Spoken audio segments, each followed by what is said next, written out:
बच्चों हमको 12th में जो है टोटल 15 चैप्टर पढ़ने हैं। टोटल 15 चैप्टर पढ़ने हैं और विद्यार्थी जी आप सभी कहेंगे कि सर 15 चैप्टर में हम लोग 3rd चैप्टर नंबर डिस्कस कर रहे हैं, तो ये अपने आप में एक बड़ी बात है। अभी मार्च का महीना प्यारे बच्चों चल रहा है, ठीक है, मार्च का महीना चल रहा है और हम लोग चैप्टर 2 को with numerical, with objective and subjective पूरा अच्छे तरीके से कंप्लीट कर चुके हैं। और आप सभी को शुभकामनाएं कि आप सभी का नोट्स का जो पीडीएफ है चैप्टर 2 का मेरे हाथों के द्वारा लिखा गया, वो आपको नोट्स जो है वो अवेलेबल करा दिया गया है, पीडीएफ आपको मिल गया होगा। तो नोट्स के प्यारे बच्चों वो आपको हेल्प करेगी कॉन्सेप्ट को पढ़ने में। अगर कहीं कोई समस्या होती है तो आप पढ़ लें और उसके बाद जो नीचे सब्जेक्टिव प्रश्न लिखे हुए हैं उनके उत्तर दें। ऑब्जेक्टिव प्रश्नों में पीले कलर से आंसर को टिक किया हुआ है ताकि आप अपने प्रश्नों को शुद्धतापूर्वक पढ़ लें और जांच लें कि हमने उत्तर सही लिखा है कि गलत लिखा है। ऑब्जेक्टिव क्वेश्चन जितने कराए गए थे 2 4 5 क्वेश्चन उससे ज्यादा ही आपको भेजे गए हैं, लगभग 40 के करीब क्वेश्चन आपको भेजे गए हैं। इसके बाद प्यारे बच्चों हम लोग क्वेश्चन बैंक भी सॉल्व करेंगे, पर सब्जेक्टिव ऑब्जेक्टिव जो क्वेश्चन अभी हम लोग अपना सिंपल पढ़ रहे हैं, जैसे ही क्वेश्चन बैंक थोड़ा सा बिहार बोर्ड का इंटरमीडिएट का रिजल्ट आ जाने दीजिए और न्यू बिहार बोर्ड का जो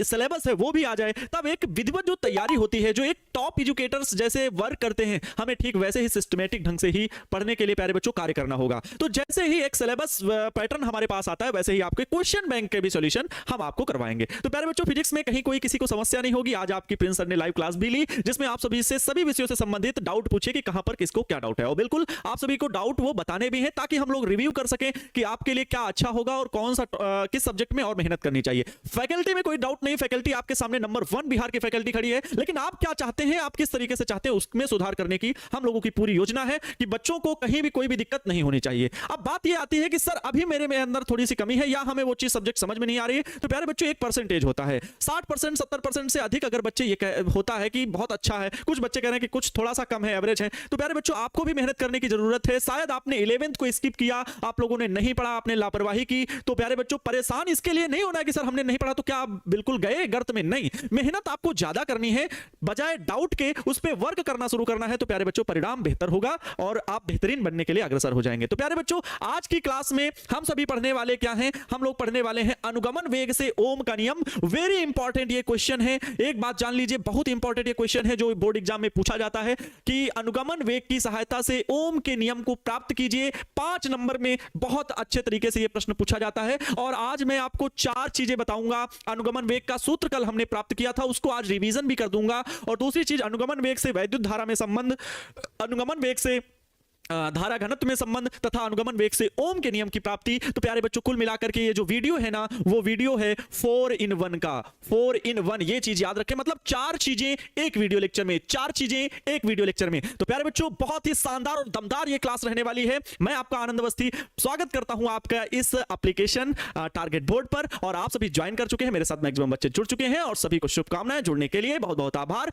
नमस्तुभ्यम, स्वागतम, जय श्री राम, राधे राधे, सभी का वेलकम है प्यारे बच्चों। और टाइम भी आप सभी का जैसे अकॉर्डिंग आप लोगों ने बोला था, क्योंकि रमजान पर्व का महीना चल रहा है, इस वजह से थोड़ा सा 6 बजे दिक्कतें होती हैं, सभी लोग बाहर रहते हैं, तो 6:30 बजे से आपकी क्लास भी कर दी गई, तो किसी को कोई भी समस्या नहीं होगी। तो प्यारे बच्चों फिजिक्स की शुरुआत करते हैं। आज हम सभी को क्या पढ़ना है, तो अनुगमन वेग से ओम के नियम की प्राप्ति। सर साइमन ओम जो थे उनको देख सकते हैं, यहां पर फोटो भी लगा हुआ है। अनुगमन वेग से कैसे ओम के नियम की प्राप्ति की गई थी, क्योंकि बेसिकली वहीं से सारा फंडामेंटल आपको सीखने को मिलेगा। आप सभी ने 10th में सीखा होगा कि ओम का नियम किसे कहते हैं। 10th में आप सभी ने ये सीखा होगा, बोलो यस और नो, क्या आपने ओम का नियम सीखा था। सर हम लोगों को ओम का नियम बहुत अच्छे तरीके से याद कराया गया था कि यदि ओम का नियम कब आया था, तो आप कहेंगे सर 1828 ईस्वी में आया था। किसने दिया था, तो सर साइमन ओम ने दिया था, है ना। अच्छा इतना तो आप लोग को पता है, लेकिन ये भी आप लोग जानते हैं अच्छे तरीके से कि सर जब किसी चालक की भौतिक अवस्थाएं मतलब ताप दाब आदि में कोई परिवर्तन ना हो,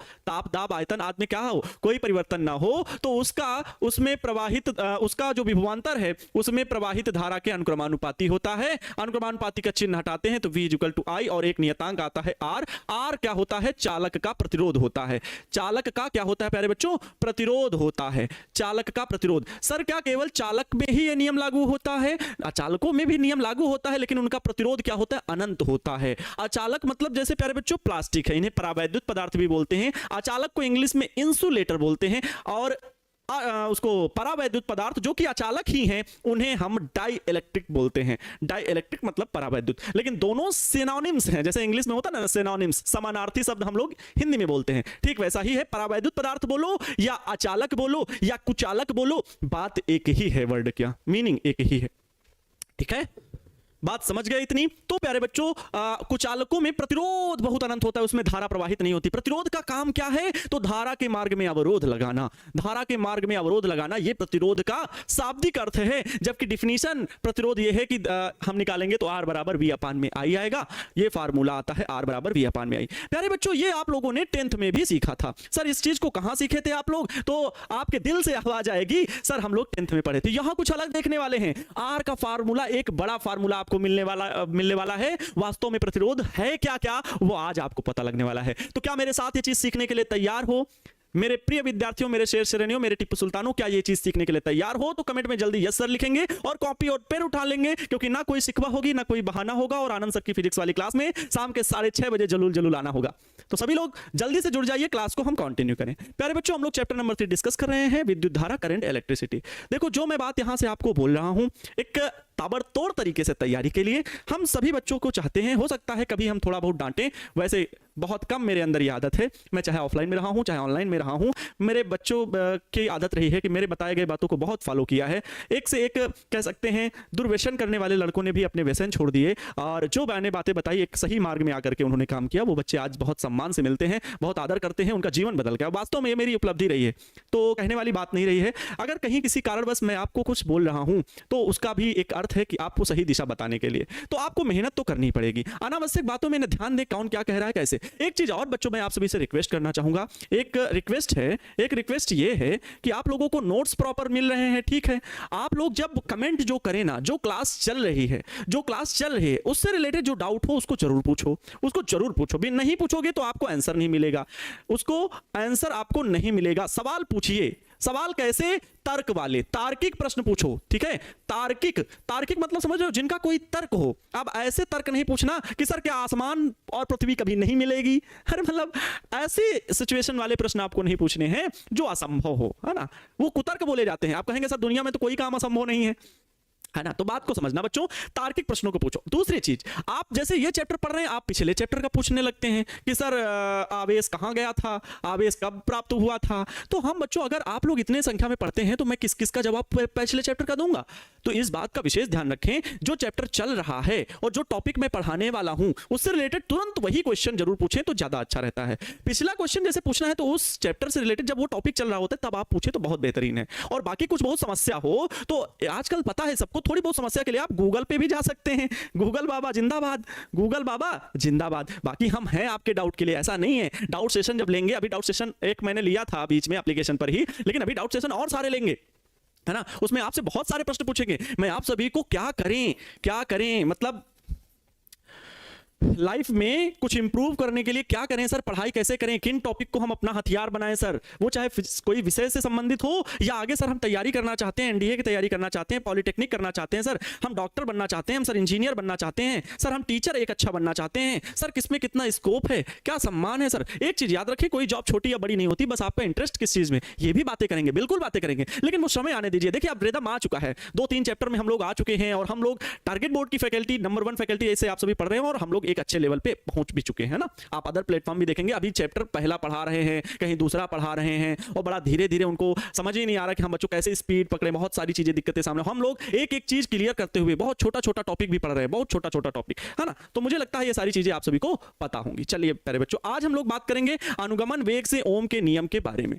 अनुगमन वेग से ओम का नियम कैसे प्राप्त करते हैं उसके बारे में डिस्कस करेंगे। तो हम लोगों ने कल ओम के नियम के बारे, अनुगमन वेग के बारे में सीखा था। हमने क्या बताया था आप सभी को, कोई चालक है बच्चों, ये कोई चालक इस प्रकार से बना हुआ है, ध्यान से देखिएगा मेरे बच्चों। मैंने तुमसे कहा था कि अनुगमन वेग में क्या होता है, माना ये कोई एल लंबाई का चालक है, चालक का नाम दे दे रहे हैं, चालक क्या है, पी क्यू है। अब चालक का नाम बबलू, गोलू, छोटू, मिंटू, चिंटू नहीं रख सकते, चालक का नाम पी क्यू है और चालक के अनुप्रस्थ काट का क्षेत्रफल बच्चों क्या है, ए है। जब आपका कॉन्फिडेंस लेवल अच्छा होता है, जब आपके किसी सब्जेक्ट में किसी भी चीज में कमांड अच्छी होती है ना, तो आप डेफिनेटली तरीके से अच्छे से बोल भी पाते हैं, अच्छे से एक्सप्लेन कर पाते हैं और अच्छे से आप समझ भी पाएंगे। अगर कॉन्फिडेंस होकर के बच्चों नहीं बैठे होंगे, अगर आपका कंसंट्रेशन मतलब आपका प्यारे बच्चों क्या ठीक है, ध्यान बोलें तो आपका ध्यान अगर भटक रहा है तो मैं क्या ब्रह्मा जी भी उतर आएंगे तो आपको नहीं सिखा पाएंगे। आपका मस्तिष्क, ध्यान, तन और मन दोनों आपके वीडियो लेक्चर्स में अट्रैक्ट होने चाहिए। इसके लिए मैं आप सभी से रिक्वेस्ट भी कर रहा हूं, निवेदन कर रहा हूं। और आपके माता पिता बैठे हों आपके पास तो उनको पहले तो प्रणाम, और फिर उनसे भी निवेदन है कि बच्चों के ऊपर कड़ी से कड़ी नजर रखें। ज्यादा कोई दिक्कत हो तो तुरंत पीछे से आराम से लगा दें, एक तो बहुत अच्छा रहेगा। पढ़नी चाहिए, मार भी जरूरी है, ये हमें सिखाती है सही राह पर। अभी आप लोग ना समझ हैं। चलो बच्चों, तो बात ये कर रहे हैं कि हमने बताया था कि कोई चालक वस्तु है, ठीक है। चालक वस्तु में चांदी, कॉपर, एल्युमिनियम, तांबा, जो चालक धातुएं होती हैं, जिनके आप लोग तार भी देखते हो, एल्युमिनियम का मिलेगा, कॉपर का मिलेगा, है ना, ये सब मिलते हैं ना। तो वही चीज है कि कोई चालक है और इसके सिरों में जब मैं बैटरी जोड़ता हूं या कह लो वैद्युत सेल जोड़ता हूं, तो वैद्युत सेल की एक खास बात है, वो रासायनिक ऊर्जा को किस में बदल देता है? विद्युत ऊर्जा में बदल देता है। इसकी एक प्लेट धनावेशित, एक प्लेट ऋणावेशित। विद्युत सेल की खोज किसने की थी? तो सर्ववैज्ञानिक वोल्टा ने सर्वप्रथम विद्युत सेल बनाया, जिसकी सहायता से उन्होंने विद्युत धारा प्रवाहित की थी। कैसी विद्युत धारा प्रवाहित की थी? तो दिष्ट धारा प्रवाहित की थी, डायरेक्ट करंट, ठीक है। दिष्ट धारा डायरेक्ट करंट होती है, जबकि एसी क्या होती है? अल्टरनेटिंग करंट, जो कि प्रत्यावर्ती धारा बोलते हैं। प्रत्यावर्ती धारा को सर्वप्रथम किसने प्रवाहित किया? तो सर फैराडे जी ने, ठीक है। बात करेंगे उनकी भी, आगे हमने बताया था आप सभी को कि आगे चैप्टर भी है चुंबकीय प्रेरण से संबंधित है। तो यहां से प्यारे बच्चों विद्युत धारा प्रवाहित होती है। होता क्या है, जब चालक के सिरों पर विभवांतर स्थापित करते हैं तो चालक में तो होते हैं मुक्त इलेक्ट्रॉन। चालक में क्या होते हैं? मुक्त इलेक्ट्रॉन, जिस पर क्या होता है? ऋणावेश होता है। बच्चों कितना होता है आवेश इलेक्ट्रॉन का? तुरंत वैल्यू याद करिए, 1.6 × 10⁻⁻19 कूलाम होता है। ये चीज आपको याद होगी। तो ये जो आवेश हैं, ये जो मुक्त इलेक्ट्रॉन हैं, जैसे ही हम बैटरी लगाते हैं तो प्यारे बच्चों सेल लगाते हैं, तो इसके कारण क्या होता है? इस चालक के भीतर वैद्युत क्षेत्र E स्थापित हो जाता है। अब वैद्युत क्षेत्र की दिशा धनावेश से ऋणावेश की ओर, लेकिन ये इलेक्ट्रॉन क्या है? ऋणावेशित है। इलेक्ट्रॉन ऋणावेशित है तो इलेक्ट्रॉन किसकी ओर आकर्षित होंगे? धन प्लेट की ओर। इलेक्ट्रॉन इस ओर दौड़ेंगे। इलेक्ट्रॉन, क्योंकि बताया था सर, बेंजामिन फ्रैंकलिन सर नहीं बताया था, इलेक्ट्रॉन इस प्रकार दौड़े, इस तरह इसके विपरीत दिशा में धारा चलना प्रारंभ करती है तो वैद्युत धारा प्रवाहित होने लगती है। ये इलेक्ट्रॉन यहां आएंगे, फिर यहां से घूम के, ऐसा क्रम लगातार चलता रहता है। इलेक्ट्रॉनों को एनर्जी कौन देता है? तो यही रासायनिक पदार्थ जो विद्युत सेल है। यहां एनर्जी लेके फिर इलेक्ट्रॉन जाएगा और खर्च करेगा पूरे मार्ग में, फिर आएगा, फिर आगे जाएगा और खर्च करेगा। यहां मान लो बल्ब लगा हुआ है, बल्ब में खर्च हो रही है विद्युत ऊर्जा, फिर आया, फिर ये अपनी एनर्जी को यहां पर बैग लेके आया, बैग में एनर्जी भरा, चला फिर, और जब ये चला तो इलेक्ट्रॉन गया, यहां पर बल्ब लगा है, रेडियो लगा है, साउंड लगा है, उसमें फिर विद्युत ऊर्जा खर्च की, वो फिर आया, फिर बैग में अपनी एनर्जी भरी और फिर चला गया। तो प्यारे बच्चों, इस प्रकार से रासायनिक ऊर्जा भी धीरे धीरे खत्म होती रहती है, जिससे सेल क्या हो जाता है? डिस्चार्ज हो जाता है। सेल क्या होता है? डिस्चार्ज हो जाता है। सर मेरी मां पीट दी आपकी बातों को सुनकर, चमेटा हमें बहुत अच्छा है। अच्छा, तो ये चीज हो गई। क्या आप इसको सीख पाए? क्या आप अनुगमन वेग को सीख पाए? अनुगमन वेग मतलब ये जो इलेक्ट्रॉन जिस वेग से चले, जिस वेग से बच्चों अनुगमन वेग आगे, जिस वेग से ये इलेक्ट्रॉन बढ़े आगे, जिस वेग से ये इलेक्ट्रॉन आगे बढ़े, उसी वेग को अनुगमन वेग कहते हैं। उसी वेग को अनुगमन वेग कहते हैं। क्या इसके पहले इलेक्ट्रॉन नहीं चल रहे थे? चल भी रहे थे तो उनका नियत वेग 0 था। यादृच्छिक गति करते हैं, इधर उधर धाम धुड़ुम ढिशुम ढिशुम लड़ते हैं। कल मैंने ये चीज बताई थी बहुत अच्छे से। तो इसमें इलेक्ट्रॉन एक निश्चित दिशा में सूक्ष्म वेग से गति करने लगते हैं, उसी वेग को अनुगमन वेग कहते हैं। इसका डेरिवेशन हमने कल किया था। अब मैं पूरी बातें नहीं लिखूंगा यहां पर कि माना एक चालक छड़ जिसकी लंबाई जिसकी लंबाई L है, माना एक चालक छड़ PQ जिसकी लंबाई L है, जिसके अनुप्रस्थ काट का क्षेत्रफल A है। जब चालक के सिरों के बीच V वोल्ट की बैटरी या वैद्युत सेल को जोड़ा जाता है तो चालक में वैद्युत क्षेत्र स्थापित हो जाता है और वैद्युत बल के प्रभाव से ये मुक्त इलेक्ट्रॉन एक सूक्ष्म नियत वेग से गति करने लगते हैं। निश्चित दिशा में सूक्ष्म नियत वेग से गति करने लगते हैं। इसी वेग को क्या कहते हैं? अनुगमन वेग कहते हैं। डेफिनेशन लिखी थी। फिर हम लोगों ने डेरिवेशन किया था। क्यों? क्योंकि वैद्युत क्षेत्र के द्वारा इलेक्ट्रॉनों पर बल लग रहा है। कितना बल लग रहा है? देखो अब यही रिवीजन हो रहा है, ध्यान से सुनिएगा। 10-15 मिनट की क्लास में मैं रिवीजन कर दे रहा हूं और ध्यान से सीख लीजिएगा जिन बच्चों को कल नहीं समझ में आया था। हालांकि आपकी भी ये रिस्पॉन्सिबिलिटी बनती है कि जो लेक्चर ना समझ में आए, क्योंकि फिजिक्स है बच्चों, कई बार फिजिक्स और ये केमिस्ट्री, ये दोनों अपने आप में ऐसे सब्जेक्ट है, कहने वाली बात नहीं है, वो चाहे फिजिक्स भी हो केमिस्ट्री हो, क्योंकि अब फिजिक्स के बारे में नहीं, फिजिक्स और केमिस्ट्री ये दोनों ही ऐसे सब्जेक्ट हैं। आपके मैथमेटिक्स क्या है? प्रैक्टिस पे डिपेंड होती है, कई बार ये अच्छी चल जाती है। बायोलॉजी तो आप पढ़ भी सकते हैं, कोई इसमें न्यूमेरिकल और ऐसा कोई प्रॉब्लम है ही नहीं। आपका फिगर अच्छा डायग्राम बनाने आता है तो नंबर भी अच्छे आ जाते हैं। मैथमेटिक्स थोड़ा प्रैक्टिस सेट वाला डरते हैं बच्चे, जब तक आती नहीं है, जब आने लगती है मैथमेटिक्स। फिजिक्स और केमिस्ट्री ऐसे सब्जेक्ट हैं कि कई बार एग्जाम में आपको खून के आंसू रुला देती है। फिजिक्स और केमिस्ट्री बच्चों को मतलब समझ में नहीं आता, सर न्यूमेरिकल पता नहीं कहां से रखा था, सर सब्जेक्टिव क्वेश्चन पता नहीं कहां से रखा था, सर न्यूमेरिकल जो सब्जेक्टिव प्रश्न था वो बड़ा घुमा के पूछा था, बहुत घुमा के प्रश्न को पूछा था। इसीलिए कहता हूं ये थ्योरी पढ़ना बच्चों बहुत जरूरी है। थ्योरी आपका जब कॉन्सेप्ट क्लियर होगा ना, इससे आप न्यूमेरिकल भी बना लोगे और डेरिवेशन भी आसान हो जाता है, क्योंकि डेरिवेशन बताना अच्छे तरीके से मेरी जिम्मेदारी है कि आपको एक एक चीज समझ में आए। ठीक है बच्चों, इस बात का विशेष ध्यान रखें। तो फिजिक्स को समझने के लिए विजुअलाइजेशन, मतलब उसको अपने आगे एक इमेज तैयार कर लेना, अगर जिसके अंदर ये गुण है तो उसको फिजिक्स कभी भी कठिन नहीं लगने वाली। और फिलहाल मैं पूरी कोशिश करूंगा कि आपको एक एक चीज सिखाई जाए। ठीक है, मुझे भी डर लगता था, लेकिन जब इससे प्रेम हुआ ना तो फिर बहुत बड़ा लव हो गया इसके लिए, है ना। इसके जितने साइंटिस्ट बड़े बड़े थे सबकी बायोग्राफी पढ़ डाली। बहुत से टीचर्स हैं जो केवल मतलब पढ़ा रहे हैं लगता है जैसे तैसे, लेकिन मेरी पर्सनल बात करूं, मुझे बहुत इंटरेस्ट आया और मैंने फिर इसकी बड़े बड़े साइंटिस्टों की बायोग्राफीज और सारी बुक्स की रीडिंग की, हाँ कहाँ पर क्या चीजें छिपी हुई हैं, उनका एक निचोड़, एक जूस अपने पास रखना, और फिर उसको जो मजा आया मैटर में, आहा हा हा, क्या बात है, बहुत अच्छा।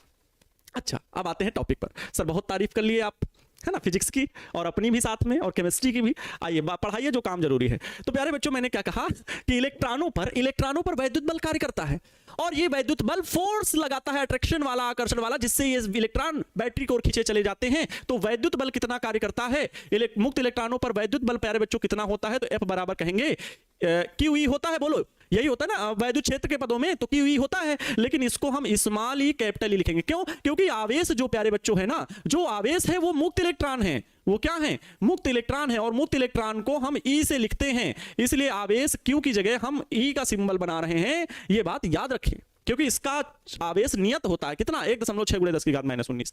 अब ये त्वरित गति करने लगते हैं, दौड़ने लगते हैं सेल की ओर, तो त्वरण उत्पन्न होता है। जब त्वरण उत्पन्न होगा तो न्यूटन का गतिविषयक द्वितीय नियम लगेगा। तो न्यूटन के गतिविषयक द्वितीय नियम से, है ना, ये भी आपको बताया गया था, न्यूटन के नियम से, शॉर्ट में लिख रहे हैं क्योंकि आपको कल करवाया जा चुका, ये रिवीजन क्लास है। न्यूटन के नियम से F बराबर क्या होता है, ma। अब ये दोनों बच्चों फोर्स क्या होंगे, इक्वल होंगे, LHS बराबर है, क्योंकि उसी फोर्स की वजह से, वैद्युत बल की वजह से ये बल उत्पन्न हो रहा है। वैद्युत बल की वजह से न्यूटन सर आ रहे हैं, है ना, कूलाम सर की वजह से, कूलाम सर ने बताया वैद्युत बल के बारे में, और न्यूटन सर ने तो हर एक फोर्स के लिए बताया ब्रह्मांड में ये वेग, ये बल, मतलब ये है तो ये तो है ही। तो प्यारे बच्चों क्या हुआ, F बराबर में, ये दोनों क्या है, इक्वल हो जाएंगे। कहने का अर्थ है ma = स्मॉल ई कैपिटल ई, ये दोनों इक्वल होंगे। हमें त्वरण चाहिए था, A बराबर क्या मिलेगा, A बराबर m को उधर भेज दीजिए, तो स्मॉल ई कैपिटल ई अपान में स्मॉल f।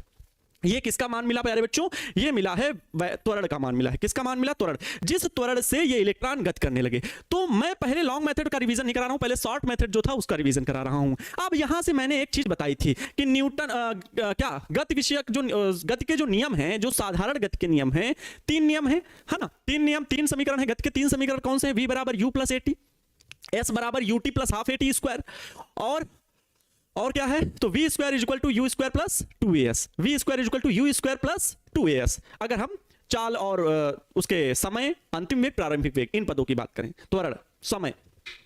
तो गति का प्रथम समीकरण क्या बताया गया था, गति का प्रथम समीकरण, क्योंकि हमें अंतिम वेग प्राप्त करना है, इसका वेग से संबंधित अनुगमन वेग प्राप्त करना है, तो क्या वेग कहां पर है, पहले समीकरण में भी है, V बराबर U + AT, तो V तो है ना, तो गति के प्रथम समीकरण से, गति के प्रथम समीकरण से, शॉर्टकट वाला मेथड बता रहे हैं, समीकरण से क्या है, गति का प्रथम समीकरण है V बराबर U + AT बच्चों, V बराबर U + AT। V क्या होता है, अंतिम वेग, U क्या होता है, प्रारंभिक वेग, A क्या होता है, त्वरण, T क्या होता है, समय। अब एक बात मैं यहां पर कहना चाहूंगा, फिर से वही चीज कि कुछ बच्चे हो सकता है 9th में इस समीकरण को भी पढ़े होंगे, बिल्कुल, क्योंकि वो सिलेबस में। अब जो बच्चे 9th नहीं पढ़े तो फिर 11th में पढ़ा होगा, और क्योंकि 11th में इसका डेरिवेशन कराया जाता है। अब 11th में भी नहीं पढ़े, 9th में भी नहीं पढ़े, तो कोई शिक्षक बताओ क्या कर सकता है, कोई शिक्षक 12th में इसे बताने वाला नहीं, क्योंकि सिलेबस में ही नहीं है।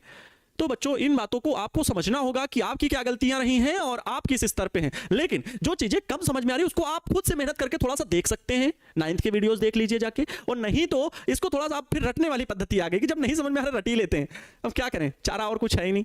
तो इस सूत्र को फिर आपको याद करना होगा, और अगर नहीं समझ पाते हैं तो फिर भाई रट लीजिए, और क्या हम इसके बाद रास्ता बताएं। लेकिन जब पता है तो कॉन्सेप्ट याद रखेंगे, गति का प्रथम समीकरण, क्योंकि हमें वेग चाहिए, तो अंतिम वेग के पदों में। अब V क्या होता है, अंतिम वेग, तो यहां अंतिम वेग बच्चों क्या होगा, यहां अंतिम वेग है VD वेग, वो प्राप्त कर लेता है कौन, मुक्त इलेक्ट्रॉन अनुगमन वेग से गति करने लगते हैं, ये अंतिम वेग है। प्रारंभिक वेग उनका क्या था, प्रारंभिक वेग उनका नियत था, पता ही नहीं, औसत वेग 0, क्योंकि वो चालक के भीतर ही थे, चालक के भीतर ही थे, वो तार के दौड़ करके सेल के पास नहीं आ रहे थे, और जब सेल के पास नहीं आ रहे थे तो ऐसे ऐसे जब दौड़ नहीं रहे थे तो उनका नियत वेग 0, मतलब प्रारंभिक वेग बच्चों क्या होगा, 0 होगा। त्वरण की वैल्यू ये रही, A की वैल्यू जो है वो ये रही, समय तो T है, तो T समय में। लेकिन आप सोचो यहां मुक्त इलेक्ट्रॉन है और वो दौड़ने लगे, तो अब समय T नहीं, T से हो जा रहा है टाउ, क्योंकि अगली टक्कर पता नहीं कब होगी, तो इस वजह से जो समय है वो टाउ में बदल जाता है। T की जगह पर क्या, टाउ हम लोग डिनोट करते हैं, जिसे श्रांति काल कहते हैं बच्चों। क्या कहते हैं, श्रांति काल कहते हैं, श्रांति काल, ठीक है, श्रांति काल कहते हैं। तो यहां पर अब वैल्यू रख दीजिए बच्चों, क्या मिलेगा, V की जगह पर VD = U की जगह पर 0 + A की जगह पर ये वैल्यू रही, स्मॉल ई कैपिटल ई अपान में m, और इनटू का T है, तो T की जगह पर बच्चों क्या, टाउ हो गया सूत्र। अब यहां पर मिल गया VD = स्मॉल ई कैपिटल ई अपान में m × टाउ। अरे सर जी, इतना सरल सूत्र था क्या अनुगमन वेग का, आपने कल तो समाकलन लगा करके मेरे दिमाग से तो पूरी बातें ही उड़ा दी। ठीक है सर, आप उत्तर प्रदेश बिहार का किंग है फिजिक्स का, आनंद सर की जय। अरे भाई आप सबकी जय हो, आप सब महान बनाते हैं। आप सबके लिए जब मेहनत ना करें ना, अगर हम कहें टाल मटोल करने की आदत हो, ये छोड़ो यार पढ़ा देते हैं, तो वो आप फिर हमारी बहुत कहोगे ना, आलोचना करोगे, नहीं पढ़ाते हैं सर अच्छे से। और जब मेहनत करेंगे तो मुझे आप बिल्कुल सराहना करोगे, प्रशंसा करेंगे। अगर आप लोग मेहनत जब करते हो तो बिल्कुल प्रशंसा करते हैं कि देखो बच्चों ने बहुत अच्छा नोट्स भेजा था, बच्चों ने बहुत अच्छा से लिखा था इस हेडिंग को। क्यों बड़ाई करते हैं? क्योंकि तारीफ आपकी जब होगी तो शायद और मोटिवेट होगे और अच्छा काम करने करोगे। लेकिन कभी भी उस तारीफ को अपने अंदर हावी ना होने दे, क्योंकि तारीफ या सराहना, प्रशंसा करना इंसान को कमजोर बनाती है। उसको अपने ऊपर हावी ना दे, बस उसको एक और मोटिवेशन की तरह जोड़ लें कि चलो एक उपलब्धि मुझे मेरे साथ और जुड़ी कि इस चीज को मेरे सराहा जा रहा है, मेरी प्रशंसा की जा रही है। कभी उसको अपने ऊपर हावी होने ना दे, नहीं तो तारीफ इंसान को कमजोर बना देती है। इस बात को विश्वास रखें। और आलोचना अगर आपने दिल पे बिठा लिया तो ये जान लो इंसान बहुत कुछ कर जाता है, बहुत कुछ कर जाता है ना। सर आपके साथ नोट्स बनाते हैं। देखो मेरे साथ नोट्स बनाने का मतलब ये है, मैं कह रहा हूं रफ कॉपी लेकर के लिखना और जल्दी जल्दी लिखना बहुत अच्छा नहीं कि मेरे साथ राइटिंग बना के लिखोगे, क्योंकि फिर जो मैं समझाऊंगा आप वो समझ नहीं पाओगे, है ना। तो केवल हल्के हल्के नोट्स बनाना, और फिर बाद में आपके पास फाइनल पीडीएफ पहुंचेगा तो अपना नोट्स लिख करके और बढ़िया अच्छे से, क्योंकि जब आप साथ साथ पढ़ रहे हो ना तो लिखोगे तो समझ में आ जाता है। तो लेकिन स्पीड से, ऐसा नहीं कि आप हमारी पढ़ाई लेक्चर पर ध्यान ना दो, केवल नोट्स बना रहे हो साथ में लिख रहे हो, तो ये चीज भी कभी भी ना करें, है ना। कभी भी ये ना करें कि हम लिखते जा रहे हैं और आप भी लिखते जा रहे हैं, ऐसा ना करें, क्योंकि इससे आपको समझने में दिक्कत होगी। जैसे ये कॉन्सेप्ट आपको, ये सूत्र है, इसको लिख लिए, इसको सूत्र को लिख लिए, तैयार हो गया सूत्र, आपने पूरा सीखा, सूत्र लिख लिए। ये चीजें करनी है बस। ये चीज मैं कहता हूं कि साथ में लेक्चर जब देखें तो आप इन चीजों को कॉमन चीजों को आप देखें बस, और कुछ ज्यादा प्रयास ना करें, क्योंकि ज्यादा लिखेंगे तो फिर हमारे साथ साथ लिख रहे हैं तो फिर आपका दिक्कत। हाँ मतलब कुछ बच्चों का ये है कि सर साथ ही नोट्स बना लेते हैं, मतलब आप जैसे पढ़ा रहे हैं हेडिंग लिख लिए और बाद में फिर जो है मैंने मिला करके बहुत अच्छे से बना दिया, बहुत अच्छा। यही चीज आप सभी को करनी है। ओके ठीक है। देखो तो ये अनुगमन वेग का सूत्र हो गया। ई की जगह पर क्या, वैद्युत विभवांतर के पदों में, तो वैद्युत विभवांतर इसके बीच में लगा हुआ है, इसकी दूरी पूरी टोटल लंबाई कितनी है, एल। तो प्यारे बच्चों यहां पर हम लोग ये भी कर सकते हैं, यहां पर हम लोग ये भी कर सकते हैं कि E बराबर, जो आप लोग को बताया गया था वैद्युत विभव और दूरी के पदों में, ये सोचिए, याद करिए, आप लोगों को संबंध सिखाया गया था। तो D की जगह पर यहां D दूरी ना होकर के चालक की लंबाई L है, तो V अपन में L हो जाएगा। तब प्यारे बच्चों सूत्र आपका क्या बनेगा, तब सूत्र ये VD का बनेगा, VD बराबर हो जाएगा, VD बराबर E स्मॉल e अपान में प्यारे बच्चों क्या M, और कैपिटल E की जगह पर V अपान में L कर दीजिए, V अपान में L बस, और इंटू का टाउ है, टाउ कर दीजिए। तो एक सूत्र आपका ये भी तैयार हो जाता है, एक सूत्र आपका ये भी तैयार हो जाता है। ओके सर, आज से मैं रोज 9 घंटा पढ़ूंगा। मनीष मेहता जी, बहुत अच्छा, और पहले से मेरे तरफ से आपको अग्रिम शुभकामनाएं। ईश्वर आपको सामर्थ्य दे ताकि आप, सर समाकलन से फेज उड़ गया था, कोई दिक्कत नहीं। अनुगमन वेग का मात्रक भी होता है क्या सर, ये वेग का सूत्र है तो वेग का मात्रक क्या होगा, मीटर पर सेकंड ही होगा। क्या होगा, मीटर पर सेकंड ही होगा। वैसे मुझे बताओ भी, इसका निकाल के काट पीट के निकालोगे सब वही आएगा, ठीक है, परेशान ना हो। अभी और भी आगे मिलेगा, टाउ है ना, ठीक है। हाँ बहुत अच्छा, बहुत अच्छा सर। जब आप पढ़ाते हैं तो हम सिर्फ देखते हैं और नोट्स पैनल पीडीएफ के बाद बना, बिल्कुल बहुत अच्छी बात है। नोट्स केवल हमारे साथ में क्या, जैसे जो इंपॉर्टेंट चीजें हैं वो आप पेन से लिखते हुए चल सकते हैं। क्या आप इतना सर समझ गए? सर मेरा सभी बच्चे को क्या ये चीज समझ में आ गई? सर u बराबर 0 कैसे हुआ, प्रिंस कुमार जी? देखो u बराबर 0, ये जो है आप जो इसके बारे में पूछ रहे हैं, अनुगमन वेग का प्रारंभिक जो है, तो इलेक्ट्रॉन पहले, जब सोचो जब ये बैटरी या सेल नहीं लगा हुआ था तो मुक्त इलेक्ट्रॉन चालक के भीतर ही थे। वो क्या दौड़ रहे थे यहां पर परिपथ में, तो परिपथ में नहीं दौड़ रहे थे, अंदर अगर वो गति कर रहे तो यादराक्षी गति, ध्राम ध्रुम धिशुम ढाएं, बताया था मैंने ना ऐसे करके कि यादराक्षी गति इस प्रकार से होती मुक्त इलेक्ट्रॉनों की चालक के भीतर, जो बाह्य कक्षा के इलेक्ट्रॉन होते हैं हर परमाणु के। तो मुक्त इलेक्ट्रॉन तो बहुत सारे हैं और वो आपस में टकरा रहे हैं परमाणुओं से, आयनों से, तो उनका जो औसत वेग है ना, एवरेज वेलोसिटी, पहले तो वो 0 ही है, क्योंकि वो कहीं नहीं जा रहे हैं, वो चालक के बाहर कहीं नहीं आ रहे हैं। लेकिन जब चालक में हमने बैटरी जोड़ दी, सेल जोड़ दिया, तो चालक में जो उपस्थित मुक्त इलेक्ट्रॉन है उन्हें लगा भाई कोई तो बुला रहा है, खींचे चले। अरे आपको कोई निमंत्रण देगा, दौड़ते हुए जाओगे? हाँ, स्पंज खाने, रसगुल्ला खाने, रसमलाई खाने, तुरंत भागते हुए दौड़ते हुए, अगर निमंत्रण केवल बुला मिले तो 2-4 दोस्त उसके साथ चल देते। वही हाल इसमें है, यहाँ इलेक्ट्रॉन को बुलाया गया और सारे इलेक्ट्रॉन गए, भैया चलो भैया सबको बुलावा है ना, एक साथ चल दी। मतलब यहाँ पर जब बैटरी जोड़ी गई बच्चों, तो रासायनिक ऊर्जा के कारण यहां पर विभवांतर स्थापित हुआ और ये मुक्त इलेक्ट्रॉन धन प्लेट की ओर आकर्षित हो गए, वैद्युत बल कार्य करने लगा, इन्हें निमंत्रण मिल गया कि आओ हमारे पास ऊर्जा ले जाओ, आओ हमारे पास से ऊर्जा ले जाओ। तो ये सब एक निश्चित दिशा में नियत वेग से दौड़ने लगे, और दौड़ने लगे तो उस जो जिस गति से वे दौड़ रहे हैं उसे अनुगमन वेग कहते हैं। लेकिन पहले यह वेग नहीं था एक निश्चित दिशा में गति करने वाला, पहले उनका औसत वेग 0 था। बात समझ गए? देखिए क्लास में फिर आप लेट जुड़े हैं। कोई कह रहा है कि ये ए बराबर स्मॉल ई कैपिटल ई एम अपान में कहां से आया? ठीक है, ये देखिए इसके बारे में पूछा जा रहा है। तो ये बता चुके हैं वैद्युत बल, और इसी वैद्युत बल के प्रभाव से न्यूटन गति विषयक 2-3 नियम, क्योंकि वो त्वरित गति करते हैं तो ये दोनों बल बराबर आपस में, LHS बराबर तो RHS बराबर, तो ए की वैल्यू यहां से आई। क्लियर? ठीक है, मतलब आप क्लास में लेट आएंगे, फिर इसीलिए कमेंट, ये वाले कमेंट मैं इग्नोर करता हूं, पढ़ इसलिए रहा हूं क्योंकि दोबारा समझाया, रिवीजन कराया, समझ में आना चाहिए। और समाकलन वाला देखना है तो बच्चों पिछला वीडियो लेक्चर देख लेना, मैंने वो कराया था। आप लोग को जो सरल लगे वो कर सकते हो। मैंने सरल वाला आज मेथड बता दिया, क्योंकि 2 मेथड मैंने बताए थे, कल मैंने 2 मेथड बताए थे, ये सेकंड मेथड था। ठीक है, ये सेकंड मेथड था और मैं इसी को आपको प्रेफर कर दे रहा हूं कि आप इसी को भी कर सकते हैं, बिल्कुल सही है। ठीक है, क्लियर? चले प्यारे बच्चों, नेक्स्ट आगे बढ़ते हैं क्योंकि टाइम को भी ध्यान में रखना है। तो अनुगमन वेग के ये सूत्र आपको क्या याद रहेंगे? अनुगमन वेग के ये सूत्र आपको याद रहने चाहिए। इसके बाद प्यारे बच्चों, ओहो, अनुगमन वेग के लिए सूत्र तो प्राप्त ही किए, चलो लिख लेते हैं, क्योंकि अनुगमन वेग, यहाँ अनुगमन वेग की परिभाषा पहले बताई गई थी कल चित्र बना करके, फिर अनुगमन वेग का सूत्र कल प्रूफ किया गया था। तो क्या प्रूफ किया गया था? यही VD बराबर स्मॉल ई कैपिटल ई अपान में M इंटू का क्या टाउ, एक सूत्र ये पढ़ाया गया था। या अगर E बराबर V अपान में L रख दें तो VD बराबर ये भी बताया गया था स्मॉल ई अपान में M, और इंटू का E की जगह पर क्या V अपान में L, क्योंकि चालक की लंबाई L है, इंटू का टाउ। ये दोनों ही सूत्र अपने आप में याद करने योग्य हैं, बहुत ही ज्यादा इंपॉर्टेंट है। ठीक, तो ये चीज आपको याद रहनी चाहिए। आज हम लोग पढ़ेंगे क्या, अभी पहले बताया कि वैद्युत धारा मतलब I तथा अनुगमन वेग VD में संबंध है।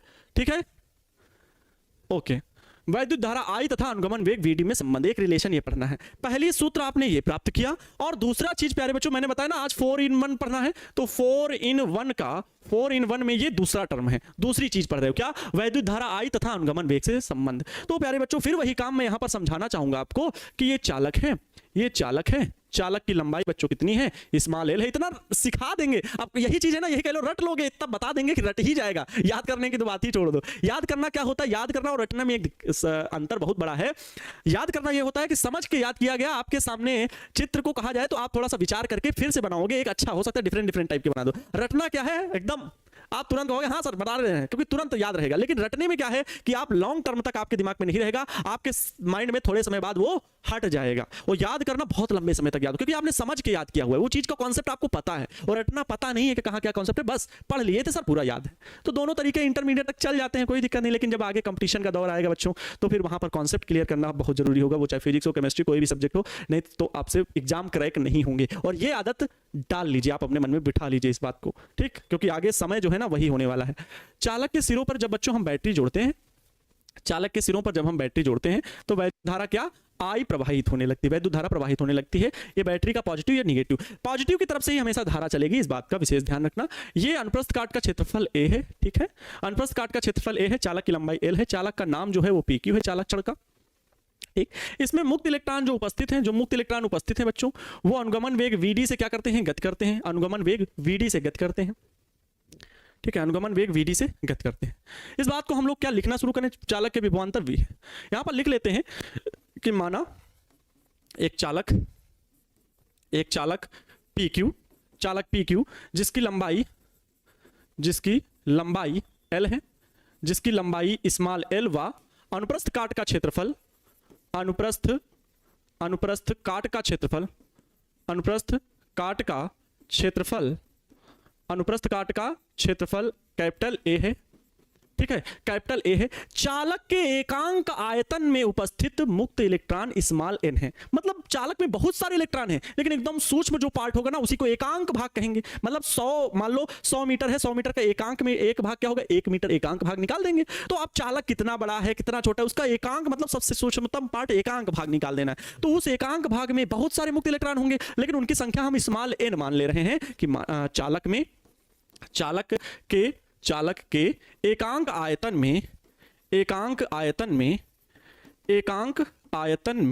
उपस्थित मुक्त इलेक्ट्रॉनों की संख्या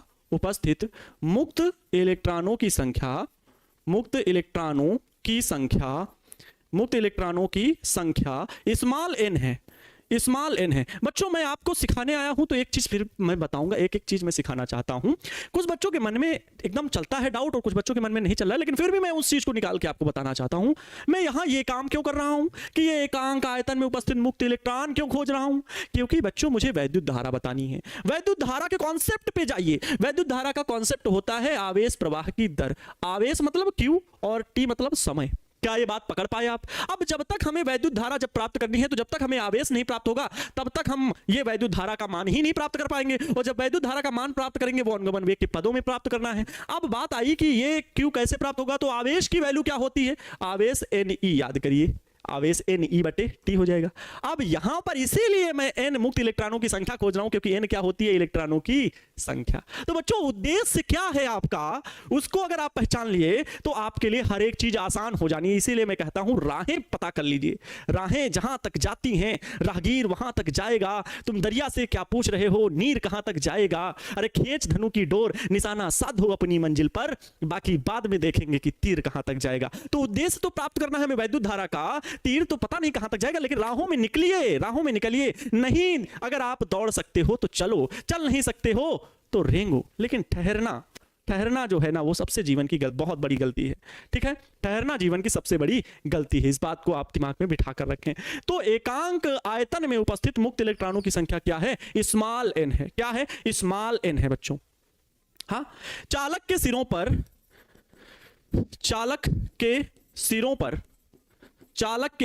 पर जब विभवांतर V जोड़ते हैं या V लगाते हैं, चालक के सिरों पर जब विभवांतर V लगाते हैं तो वैद्युत धारा I प्रवाहित होती है, वैद्युत धारा I प्रवाहित होती है, बस प्रवाहित होती है। बात समझ गए? हमने क्या बताया कि ये एकांक आयतन में उपस्थित मुक्त इलेक्ट्रॉन N, मतलब एकांक मतलब समझना, बहुत अच्छे समझना, एक एक चीज क्लियर करूंगा। एक छोटा सा पार्ट, उसके भीतर हो सकते बहुत सैकड़ों इलेक्ट्रॉन हो, सैकड़ों नहीं हजारों हो सकते हैं।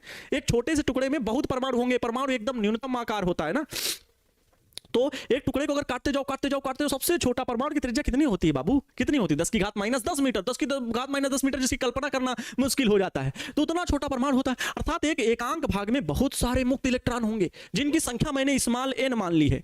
अब वो एकांक आयतन के इलेक्ट्रॉन अगर मैं कहूं इस पूरे, क्योंकि समझना, बहुत अच्छे समझना, अनुप्रस्थ काट का क्षेत्रफल मैं इसको काट दूं तो प्यारे बच्चों गोल गोल दिखेगा, कैमरे के सामने आ रहा हूं, ये जो सॉरी हाँ ठीक है, ये जो प्यारे बच्चों गोल गोल दिख रहा है ना, इस मार्कर का गोल गोल पार्ट, इसे अनुप्रस्थ काट का क्षेत्रफल A कहेंगे, जो कि एक वृत्ताकार रूप में दिख रहा है। वृत्ताकार का, वृत्त का क्षेत्रफल क्या होता है, पाई आर स्क्वायर। तो बच्चों ये जो क्षेत्रफल हुआ, इस क्षेत्रफल से मुक्त इलेक्ट्रॉन, पूरे ए क्षेत्रफल से मुक्त इलेक्ट्रॉन दौड़ेंगे, बाहर की ओर निकलेंगे, है ना, मुक्त इलेक्ट्रॉन चालक के क्या होंगे, बाहर की ओर निकलेंगे। लेकिन पहले हम एकांक क्षेत्रफल से और 1 सेकंड में निकलने वाले इलेक्ट्रॉनों को लिखूंगा। पहले मैं 1 सेकंड से निकलने वाले इसके लिए लिखूंगा, तो मैं लिख रहा हूं, ध्यान समझना, चालक के एकांक क्षेत्रफल से 1 सेकंड में, कितने सेकंड में बच्चों, 1 सेकंड में, समय कितना, केवल 1 सेकंड, 1 सेकंड में प्रवाहित मुक्त इलेक्ट्रॉन कितने होंगे, प्रवाहित मुक्त इलेक्ट्रॉन बताओ, प्रवाहित मुक्त इलेक्ट्रॉन टोटल कितने होंगे। हमें धारा प्राप्त करनी, वैद्युत धारा अभी बताया I बराबर Q/T, तो उसके लिए हम वर्क कर रहे हैं, तो हम पहले Q की वैल्यू निकाल रहे हैं, टोटल कितने आवेश। तो एकांक क्षेत्रफल से 1 सेकंड में जो इलेक्ट्रॉन प्रवाहित हो रहे हैं, किस वेग से प्रवाहित हो रहे हैं, तो अनुगमन वेग Vd से प्रवाहित हो रहे हैं। कितने इलेक्ट्रॉन एकांक क्षेत्रफल से 1 सेकंड में निकलेंगे, तो एकांक आयतन में उपस्थित जो मुक्त इलेक्ट्रॉन कितने, स्मॉल n है, उनकी संख्या, तो n स्मॉल n Vd, वेग उन सभी का क्या, Vd। कितने इलेक्ट्रॉन एकांक आयतन में, तो n। इतने इलेक्ट्रॉन एकांक क्षेत्रफल से 1 सेकंड में बाहर निकलेंगे, इस चालक से बाहर निकलेंगे। लेकिन हमें एकांक नहीं, पूरे ए क्षेत्रफल से, इतने पूरे सर्किल से, पूरा जितना चालक की मोटाई है, बताया अनुप्रस्थ काट का क्षेत्रफल, पूरे चालक की मोटाई से टोटल कितने इलेक्ट्रॉन निकल रहे हैं, और टोटल जब तक धारा प्रवाहित हो रही है, मान ले रहा हूं T समय तक धारा प्रवाहित हो रही है, तो T सेकंड में प्रवाहित मुक्त इलेक्ट्रॉन। देखना मैं क्या लिख रहा हूं, चालक के तब, अगर ये एकांक के लिए है, एकांक के क्षेत्रफल से 1 सेकंड के लिए इतने इलेक्ट्रॉन, तो चालक के ए क्षेत्रफल से एक नहीं, बल्कि जब तक धारा प्रवाहित की जाए तब तक T सेकंड में प्रवाहित मुक्त इलेक्ट्रॉन टोटल कितने, तो प्रवाहित जो टोटल बच्चों मुक्त इलेक्ट्रॉन है ना, मैं उनको यहां पर कैपिटल N से लिख ले रहा हूं। किससे लिख ले रहा हूं, कैपिटल N से। तो कैपिटल N बराबर कितना हो जाएगा, कैपिटल N बराबर बच्चों कितना होगा, जल्दी से बताओ। अच्छा एक चीज देखो, अगर कहा जाए 4 किलो आम 50 रुपए के, तो 8 किलो आम कितने कर दोगे, 100 रुपए के। या कह लो 1 किलो आम 20 रुपए के, तो 10 किलो आम 10 से गुणा कर दोगे 200 रुपए के।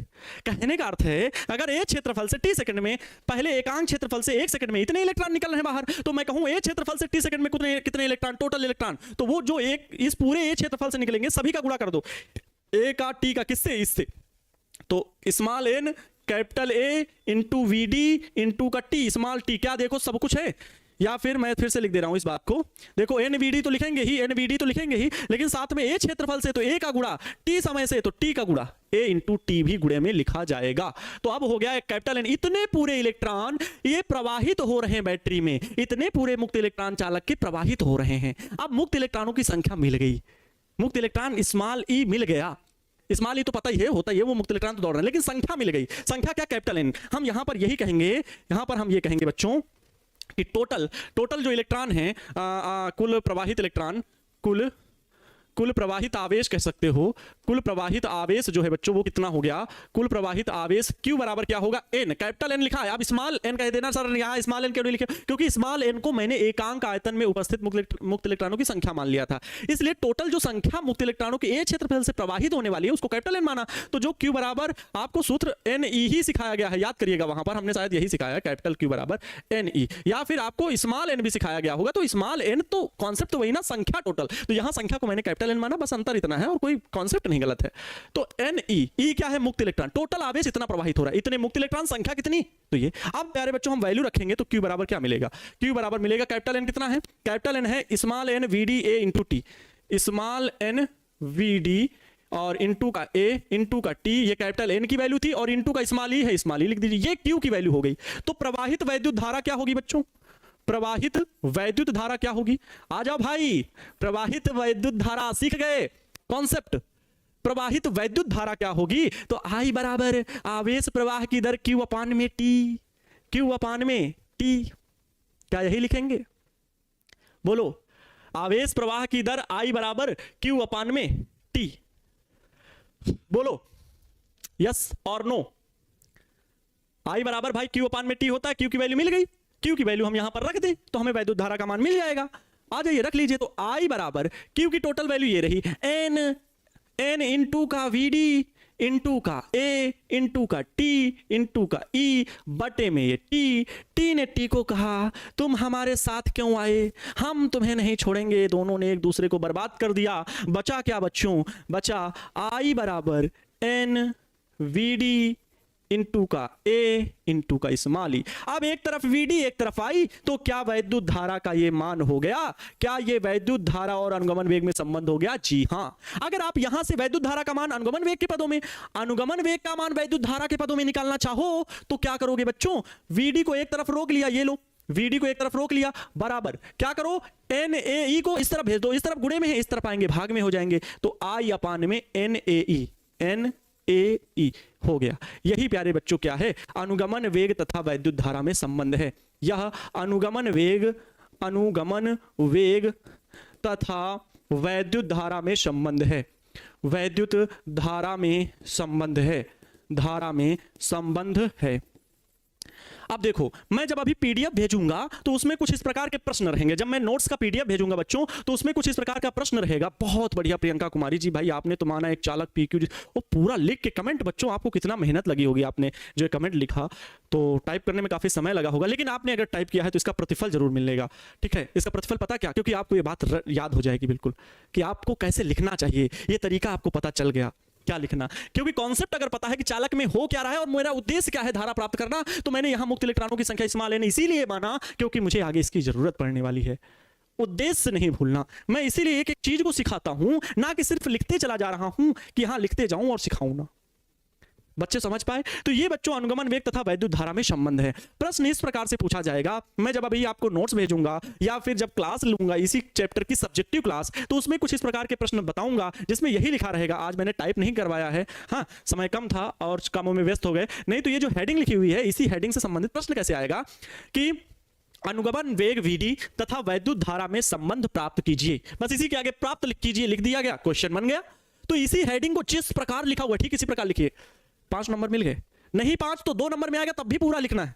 अगर यही केवल, अगर कहे केवल सूत्र लिखिए 2 नंबर का, तो फिर केवल सूत्र आप ये लिख दीजिए, सॉरी केवल सूत्र आप ये वाला चाहे ये लिख दीजिए, चाहे ये लिख दीजिए, या दोनों लिख दीजिए। अगर आपको याद है, ज्यादा लिखने में एग्जामिनर कभी नंबर नहीं काटेगा, कम लिखने में काटेगा। तो इसलिए ज्यादा भी लिख दे रहे हो समय, लेकिन हम देखना पड़ता है, क्योंकि समय जितना आपको पर्याप्त समय मिला है उतने में ही पूरा पेपर हल करना है। लेकिन अगर समय है तो आप अगर ज्यादा लिख रहे हो तो एग्जामिनर नंबर नहीं काटेगा, बल्कि उसका बेनिफिट ये होगा कि आपका जो प्रश्न नहीं आ रहा था उसको कम लिखा था, फिर भी एग्जामिनर वही बात याद करेगा, इसने तो एक क्वेश्चन में तो बहुत अच्छा लिखा था, इसको नंबर देते हैं अच्छे, तो अच्छे नंबर देके आगे बढ़ेगा। ये प्रभाव होता है। आप एग्जामिनर के दिमाग को सोचो कि मैं एक एग्जामिनर हूं, उसे क्या चीजें पसंद होंगी, उसे अच्छी राइटिंग पसंद होगी। इसीलिए कहा जाता है कि कभी ये नहीं कि क्वेश्चन नंबर 3 का ऐसे लिख दिया, क्वेश्चन नंबर 3 का प्रश्नोत्तर संख्या 3 का, अब का पहले किया फिर घा कर दे रहे हैं, मतलब खा और गा बीच में गायब, इसको बाद में लिख रहे हैं। तो क्वेश्चन बच्चों एग्जामिनर जो होता है ना, वो एकदम चिड़चिड़ा जाता है, क्योंकि जब वो कॉपी में आगे नंबर जोड़ता है ना, तो आगे 3 का क्या उसको लिखना पड़ता है, वो कॉलम भरने पड़ते हैं, तो फिर उसे बहुत टेंशन होती है, वो उसको टाइम लगता है, क्योंकि उसको पर कॉपी चेक करने का पैसा मिल रहा है,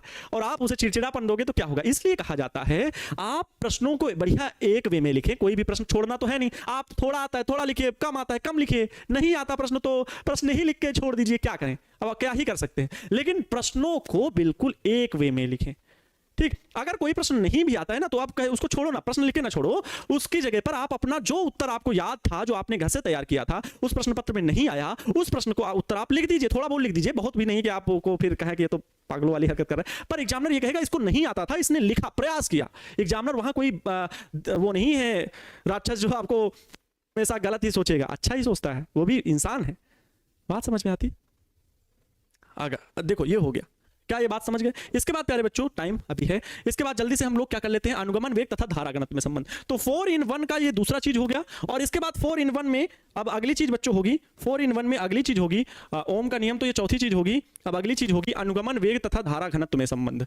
अनुगमन वेग VD, ये भी पूछता है, अनुगमन वेग VD तथा धारा घनत्व, ठीक, करंट डेंसिटी जिसे बोलते हैं, धारा घनत्व। अनुगमन वेग को प्यारे बच्चों क्या बोलते हैं, अपवाह वेग भी बोलते हैं, और इसे ड्रिफ्ट वेलोसिटी इंग्लिश में बोलते हैं। धारा घनत्व को किससे रिप्रेजेंट करते हैं, जे से, धारा घनत्व में संबंध। कुछ बच्चे टाउ और जे उल्टा पुल्टा बनाते हैं, अरे भैया जे ऐसे बनता है, टाउ उल्टा बनता है, उल्टा जे, तो वो बातें ना भूला करो भाई, आप लोग छोटी छोटी बातें मिस्टेक करते हो। तो बच्चों ये हो गया, ठीक है, ये हो गया अनुगमन वेग तथा धारा घनत्व में संबंध। क्लियर बच्चों? अनुगमन वेग तथा धारा घनत्व में संबंध। ये बच्चों कौन सा पार्ट होगा, ये होगा 4 in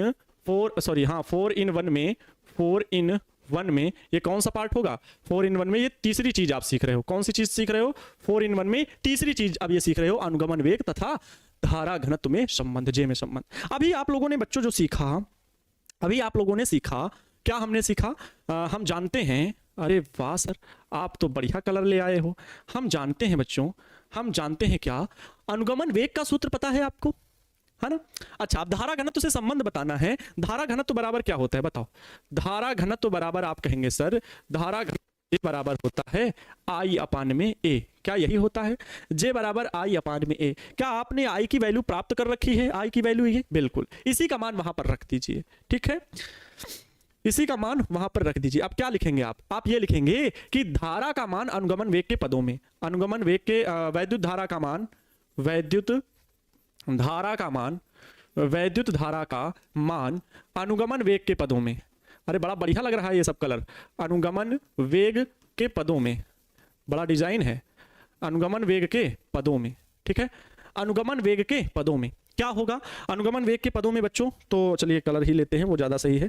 अनुगमन वेग के पदों में अभी आप लोगों ने I बराबर देखा NAVD इंटू का स्मॉली, क्या यही है, NAVD इंटू का स्मॉली, यही है वैद्युत धारा के पदों में। तो ये रख दीजिए J बराबर, तब आपको क्या मिल जाएगा बच्चों, तब J बराबर मिलेगा, I की वैल्यू यहां पर रख दीजिए, I की value NAVD into small E बट्टे का क्या, कैपिटल A जब आ गया तो A ने A को मारा क्योंकि ये अंश और हर में है, बचा क्या J बराबर बचा NVDE अपान में कुछ नहीं है ना, अपान में कुछ नहीं है, बस ए तो ए कट गया ना, तो NVD और इनटू का E बच्चों, यही हो गया धारा घनत्व तथा अनुगमन वेग का संबंध। अगर अनुगमन वेग का सूत्र धारा घनत्व के पदों में बताना है तो क्या करिए, अनुगमन वेग को केवल रोक लीजिए, VD को एक तरफ, N और E इसके पास भेज दीजिए। तो ये तो इधर अंश हर मतलब अंश में है, गुणे में, तो ये इसके हर में आएगा n और e, तो इनटू का n इनटू का e। प्यारे बच्चों यही हो जाएगा अनुगमन वेग तथा धारा घनत्व में संबंध। सूत्र को याद रखें, ये क्या हुए, तो यह अनुगमन वेग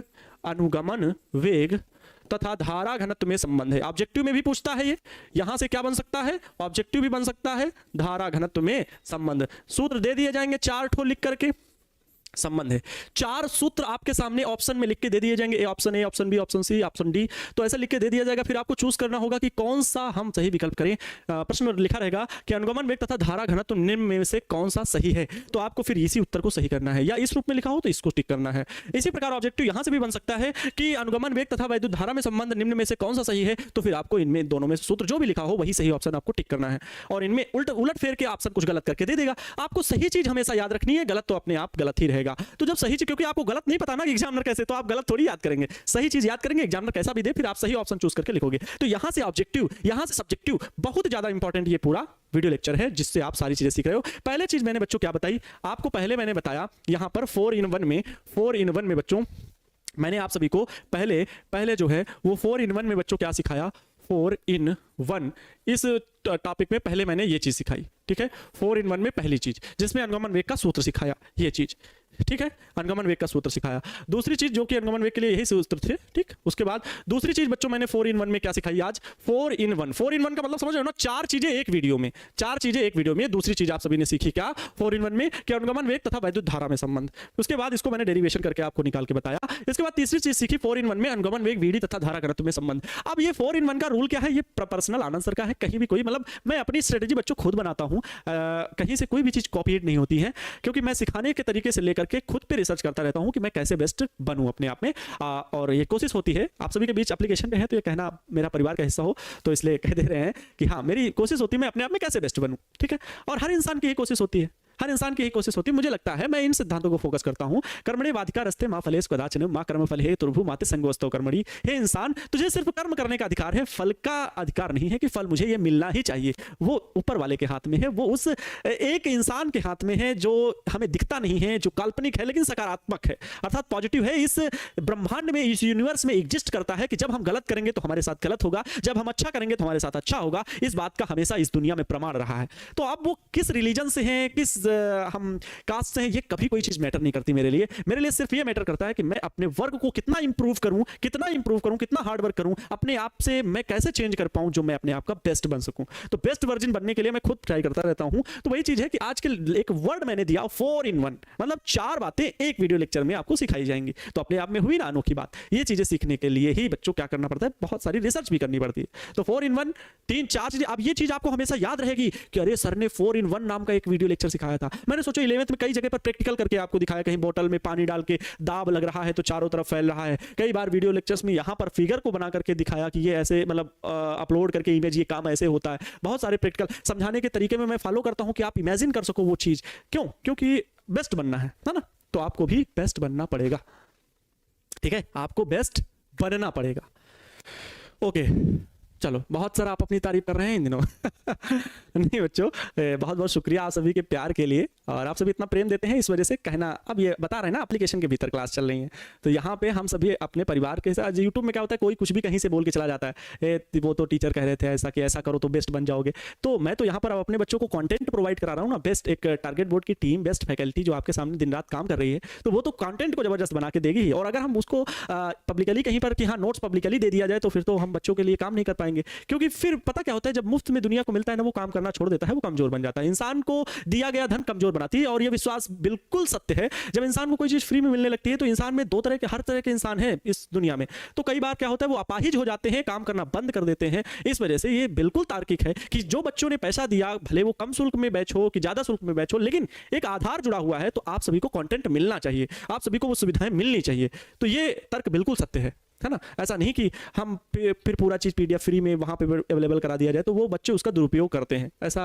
बिल्कुल भी अलग हो जाएगा। तो एक नॉमिनल फी दे करके आप जुड़ रहे हैं जिसमें सारे खर्च चल रहे हैं, सारी सबके संसाधन चलते हैं, तो ये बातें जायज हैं, सब चीज समझते हो, समझदार बच्चे हो। आ जाइए बच्चों, सारी चीज समझ गए, अब ओम का नियम प्राप्त करते हैं। ये चीज समझने में किसी को कोई दिक्कत हुई, जे बराबर आई अपान में था, आई की वैल्यू ये थी जो हम लोगों ने अभी निकाला था, इसकी वैल्यू हमने रखी यहाँ पर, जो कट्टा पिटा रखती है, आसान है बहुत, इतना तो फिजिक्स अब इतना महान हो गए हो कि खुद से सीख सकते हो, ठीक है।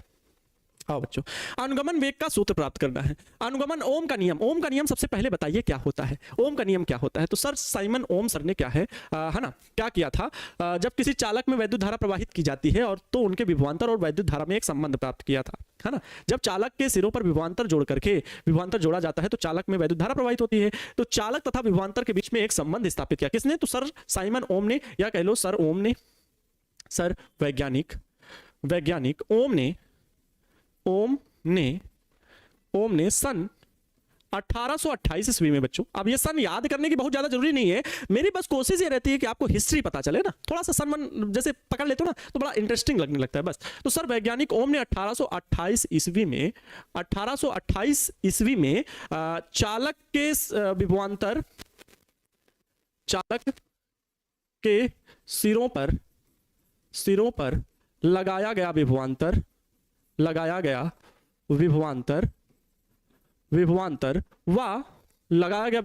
व वैद्युत धारा के बीच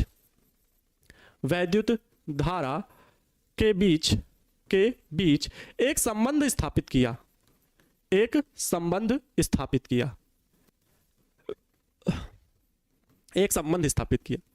संबंध स्थापित किया।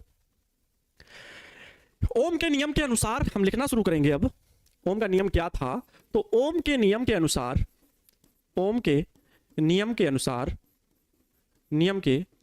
क्या बताया ओम के नियम ने, ओम के नियम में क्या बात कही गई है। ओम के नियम में कहा जाता है कि यदि किसी चालक की भौतिक अवस्थाएं ताप दाब अपरिवर्तित रहे, ठीक है, यदि किसी चालक की भौतिक अवस्थाएं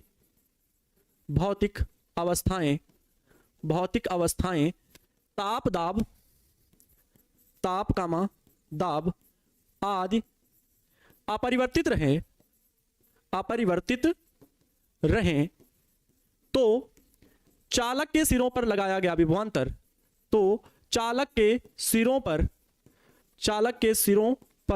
लगाया गया विभवांतर, लगाया गया विभवांतर, थोड़ा सा स्पीड पकड़नी होगी, लगाया गया विभवांतर चालक में प्रवाहित धारा के अनुक्रमानुपाती होता है।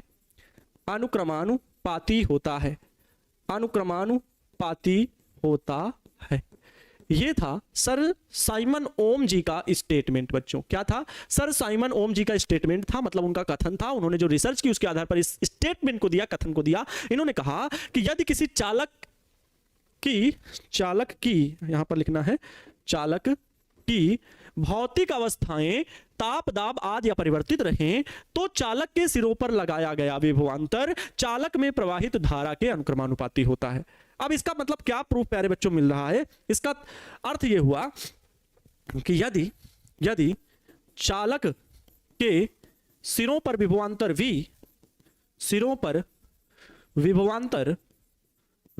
V तथा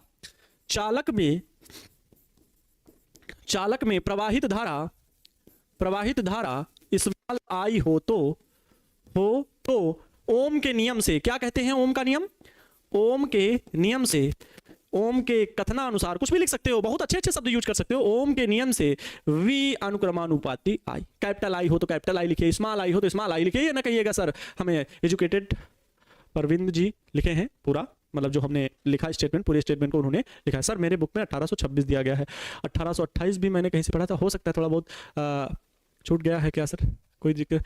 1826 अगर दिया गया है तो कोई दिक्कत नहीं है, हो सकता है 1826 हो, बहरहाल मैंने 1828 पढ़ा था। तो मिस्टेक सन पे बहुत ज़्यादा मैं फोकस नहीं कर रहा हूँ कि आप यही हो, मैं आपकी बात को भी तर्क दे रहा हूँ कि अगर 1826 लिखा है तो हो सकता है, लेकिन आप गूगल सर्च भी करा सकते हैं तो शायद 1828 ही आपको मिलेगा।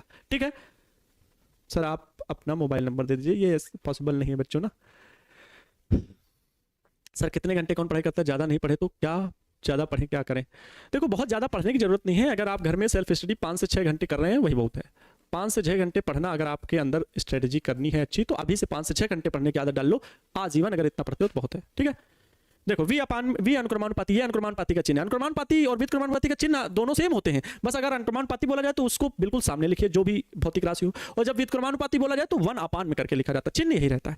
तो v अनुक्रमानुपाती i, तो जब अनुक्रमानुपाती का चिन्ह हटता है तो बच्चों एक नियतांक आएगा, तो बराबर का साइन लगा, i लिखे और एक जो नियतांक आया वो कैपिटल का r आ गया, v equal to I R, v equal to I R. तो यहां जो i आया बच्चों, जो यहां पर i आया, सॉरी जो i कह रहे हैं, जो r आया, जहां r क्या है बच्चों, एक नियतांक है, जहां r एक अनुक्रमानुपातिक नियतांक है, अनुक्रमानुपातिक नियतांक है, जिसे चालक का प्रतिरोध कहते हैं, जिसे चालक का क्या कहते हैं, प्रतिरोध कहते हैं, जिसे चालक का प्रतिरोध कहते हैं। प्रतिरोध मतलब वैद्युत धारा के प्रवाह के मार्ग में अवरोध लगाना, वैद्युत धारा के मार्ग में अवरोध लगाना, उसे क्या कहते हैं, प्रतिरोध कहते हैं, चालक का प्रतिरोध। अरे सर जी आपने तो वही हाई स्कूल वाला नियम बताया, क्या हमें बेवकूफ बना रहे हैं, आप तो कह रहे थे यहां पर कुछ और सीखेंगे। जी हाँ सीखोगे, ये तो अनुगमन मतलब ये तो उन्होंने स्टेटमेंट दिया और इसके आधार पर ये, लेकिन ये आर वास्तव में है क्या, ये हाई स्कूल में सीखा था, आइए सिखाते हैं आपको 12th की नई दुनिया का राज, और आपके सामने कितनी बड़ी आज 4 in 1 का कॉन्सेप्ट समझोगे। अनुगमन वेग के आधार पर ओम के नियम की व्युत्पत्ति, अनुगमन वेग के आधार पर ओम के नियम की व्युत्पत्ति। तो अनुगमन वेग के आधार पर ओम के नियम की अगर व्युत्पत्ति आए, प्रश्न इस प्रकार से पूछा जाएगा कि अनुगमन वेग के आधार पर ओम के नियम का सूत्र प्राप्त कीजिए, ओम के नियम का व्यंजक प्राप्त कीजिए, ओम के नियम के या ओम के कथन को सत्यापित कीजिए। प्रश्न के कई भाषाएं हो सकती जो मैंने अभी बोल दी। अब जिस बच्चे को इतना पता है थ्योरी, इसीलिए कहते हैं कि आपसे अगर मैं कहूं कि ऐसे आएगा प्रश्न, मैंने एक प्रश्न लिख दिया सब्जेक्टिव के अनुगमन वेग के आधार पर ओम के नियम की व्युत्पत्ति कीजिए, लीजिए हो गया प्रश्न। अब यही प्रश्न मैंने लिखवा दिया, अब वहां आया सत्यापित कीजिए, कहेंगे सर आपका पढ़ाया हुआ प्रश्न नहीं आया। ऐसा नहीं बोल सकते आप, क्योंकि अब इंटरमीडिएट है, ये हाई स्कूल नहीं है। अगर हाई स्कूल 1 था ना तो ये 1000 गुना है, बहुत पेज पढ़ने हैं, है ना बच्चों।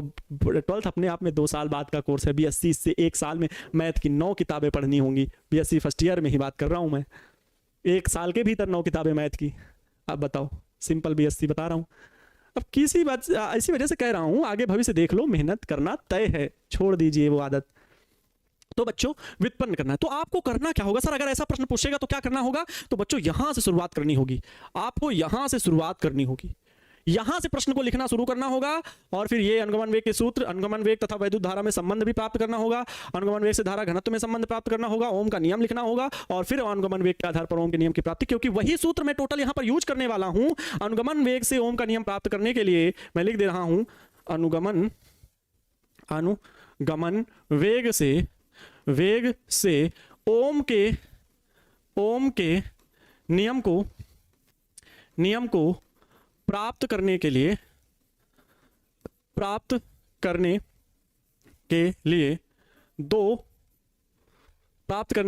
निम्न दो व्यंजक प्राप्त करने के लिए निम्न 2 सूत्रों का, या कह लो व्यंजक का, ठीक है, 2 सूत्रों का प्रयोग करते हैं, या 2 व्यंजकों का लिखो, बहुत अच्छा है, 2 व्यंजकों का, ये शब्द ज्यादा अच्छा लगता है, 2 व्यंजकों का प्रयोग करते हैं।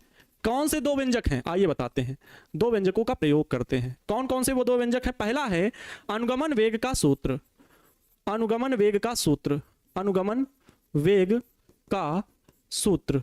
अनुगमन वेग का सूत्र VD बराबर बच्चों क्या होता है, अनुगमन वेग का सूत्र VD बराबर क्या होता है, तो वैद्युत विभव के पदों में बताना। अनुगमन वेग का सूत्र वैद्युत विभव के पदों में बताना। कहां गया भाई, कहां गया, ये रहा। VD बराबर EV अपान में ML इंटू टाउ, VD बराबर स्मॉल ई कैपिटल V ML अपान में टाउ। देख लो, बहुत इंपॉर्टेंट है बच्चों, बहुत ही ज्यादा इंपॉर्टेंट। जो बच्चे अभी ना देख रहे हैं उन्हें बुला लो जल्दी से, क्योंकि बहुत आसान वे में हम बता दे रहे हैं, फिर मौका नहीं मिलेगा लाइव क्लास देखने का। और मैंने बहुत आसान तरीके से और बहुत धीरे धीरे पढ़ाया है, ये बात याद रखें।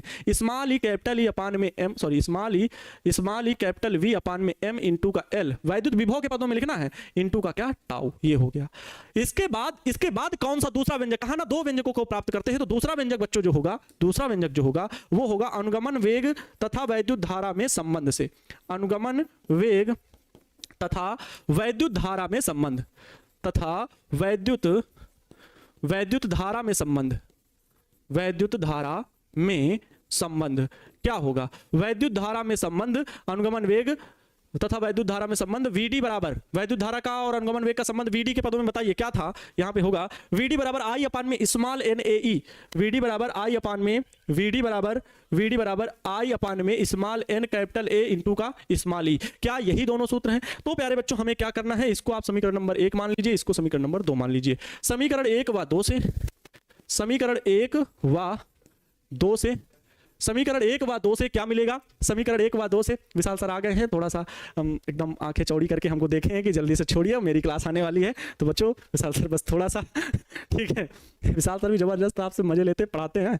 देखो समीकरण 1 तथा 2 से हम आज क्योंकि आपको 4 in 1 सिखाए हैं ना, 4 in 1 सिखाए हैं, तो पढ़ा के ही जाएंगे, हम भी जननी मैया की कसम सिखा के जाएंगे। समीकरण 1 व 2 से क्या होगा बच्चों, अगर LHS बराबर है तो RHS इनके क्या कर दीजिए, बराबर कर दीजिए, RHS इनके बराबर कर दीजिए। VD बराबर VD तो RHS इन दोनों का बराबर होगा। बच्चों क्या लिखेंगे, ध्यान से देखिएगा, स्मॉल ई कैपिटल V, स्मॉल ई कैपिटल V अपान में ML इंटू का क्या, टाउ बराबर, इसका RHS क्या है तो I वैद्युत धारा बटे NA स्मॉल ई।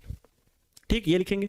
अब ध्यान से देखो, मैं यहां पर जैसे जो ओम का नियम आपको बताया गया, चालक का प्रतिरोध ये जो R है, प्यारे बच्चों R बराबर, ध्यान से यहां अगर निकालो तो क्या निकलेगा, I को इधर भेजेंगे मतलब V अपान में I होगा। बोलो यस और नो। अब ये कैपिटल I लिख दिया, अरे भाई स्मॉल I लिख लो, कोई दिक्कत नहीं है। तो यहां पर R बराबर V अपान में I होगा कि नहीं, R बराबर क्या होगा, I को इधर भेजेंगे ना, गुणा में इधर आएगा भाग में, तो V अपान में I बनेगा। तो मैं अगर R बराबर V अपान में I है ओम के नियम से, तो ये R वास्तव में होता क्या है, V अपान में I होता है। लेकिन V अपान में I इस सूत्र से देखो कितना आ रहा है, इस सूत्र में देखो ये V है ना, I को इधर भेजिएगा प्यारे बच्चों और सब कुछ उधर भेजिएगा। मैं एक बार इस जगह पर फिर से स्टेप में वही लिख दे रहा हूं, स्मॉल ई कैपिटल V अपान में ML इंटू का tau is equal to I अपान में NAE। क्या यही है, NAE EV ML अपान इंटू टाउ। ठीक है, वही बात मैंने यहां पर लिख दी। अब देखो V को रोकिए बच्चों, यहां पर V अपान में I को इधर लाइए, I अपान में नीचे आ गया बराबर, सबको उधर भेज दीजिए, सबको उधर भेज दीजिए। ML इधर गुणा भाग में उधर जाएगा, गुणा में हो जाएगा, ML हो जाएगा होल अपान NAE, इधर तो नीचे लिखा ही हुआ है तो NAE, ये स्मॉल ई है बच्चों, ठीक है, NAE देखो ये स्मॉल ई NAE ये लिखा हुआ, ये ई है, ये ई यहाँ आएगा तो ई इंटू ई मतलब ई स्क्वायर हो जाएगा। ये टाउ भी इधर V के गुणा में ही है तो इधर जाएगा तो भाग में हो जाएगा, ये tau NAE square into tau, ये टोटल आ गया। फिर से देख लो V है, ठीक है, V को रोके हुए हैं इधर इस पक्ष में, I इस पक्ष में ले आए, चलो I ले आए। अब ध्यान से देखो पक्षांतर करना शुरू कर रहे हैं, स्मॉल ई को इधर ले गए, ये NAE तो लिखा ही हुआ है, लिखा हुआ था NAE, लेकिन ये ई और ये ई मिलके ई स्क्वायर बना ली। ML इधर भाग में उधर जाएगा, गुणा में हो जाएगा, तो I तो चला है लेकिन ML ऊपर बचा, टाउ इधर गुणा में इधर नीचे जाएगा, टाउ इधर गुणा में। तो ये प्यारे बच्चों जो आया ये V अपान में I is equal to ML NE square into tau. Ohm के नियम से अगर मैं आपको बात करूं, ओम के नियम से तो आप ये कहेंगे सर, ओम के नियम से V अपान में I बराबर, हमने R पढ़ा है, V अपान में I बराबर R पढ़ा है, तो V अपान में I इसको क्या बोलेंगे, R बोलेंगे। क्या बोलेंगे, V अपान में I इज इक्वल टू क्या बोलेंगे बच्चों, R बोलेंगे। ये टोटल जो प्यारे बच्चों है ये कैपिटल R ही है, क्योंकि अगर भौतिक अवस्थाएं अपरिवर्तित रहें तो इसकी सारी वैल्यू नियत रहती है। यहां पर मैं लिख दे रहा हूं, यदि चालक की भौतिक अवस्थाएं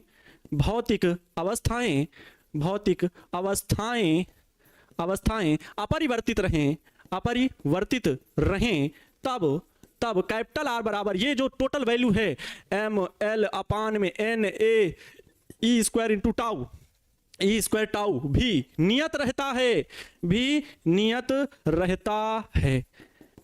रहता है, अर्थात ओम के नियम से ये सत्यापित हो गया। V अपान में I ये टोटल क्या है, R है। यहां से आपके R बराबर क्या मिला, यहां कैपिटल R बराबर क्या मिला, तो ML अपान में NA स्क्वायर इंटू टाउ। अरे सर, ओम सर ने ये डेरिवेशन किया था, तो जी हाँ, R की वैल्यू इतनी बड़ी होती है।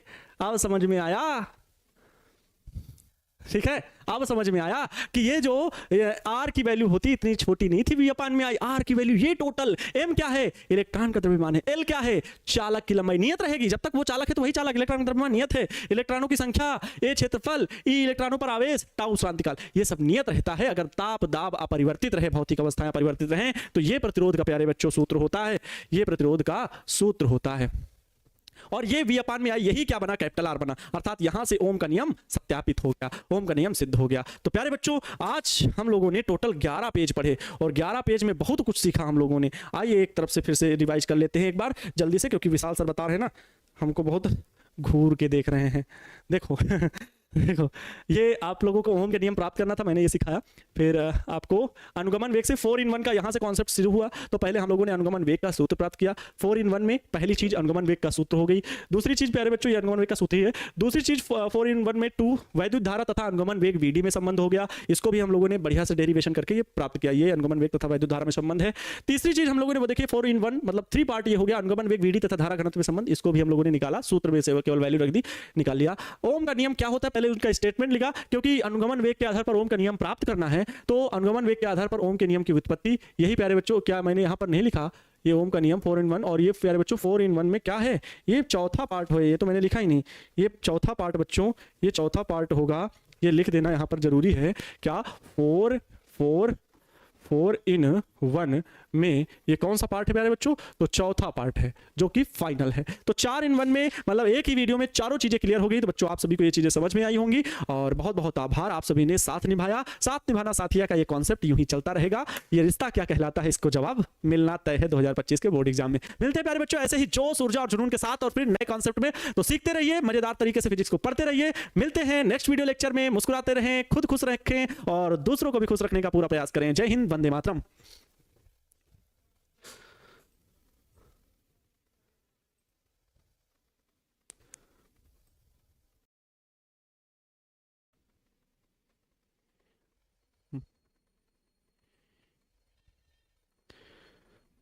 तो जय हिंद मेरे प्यारे बच्चों, क्या हालचाल, कैसे हो आप सब?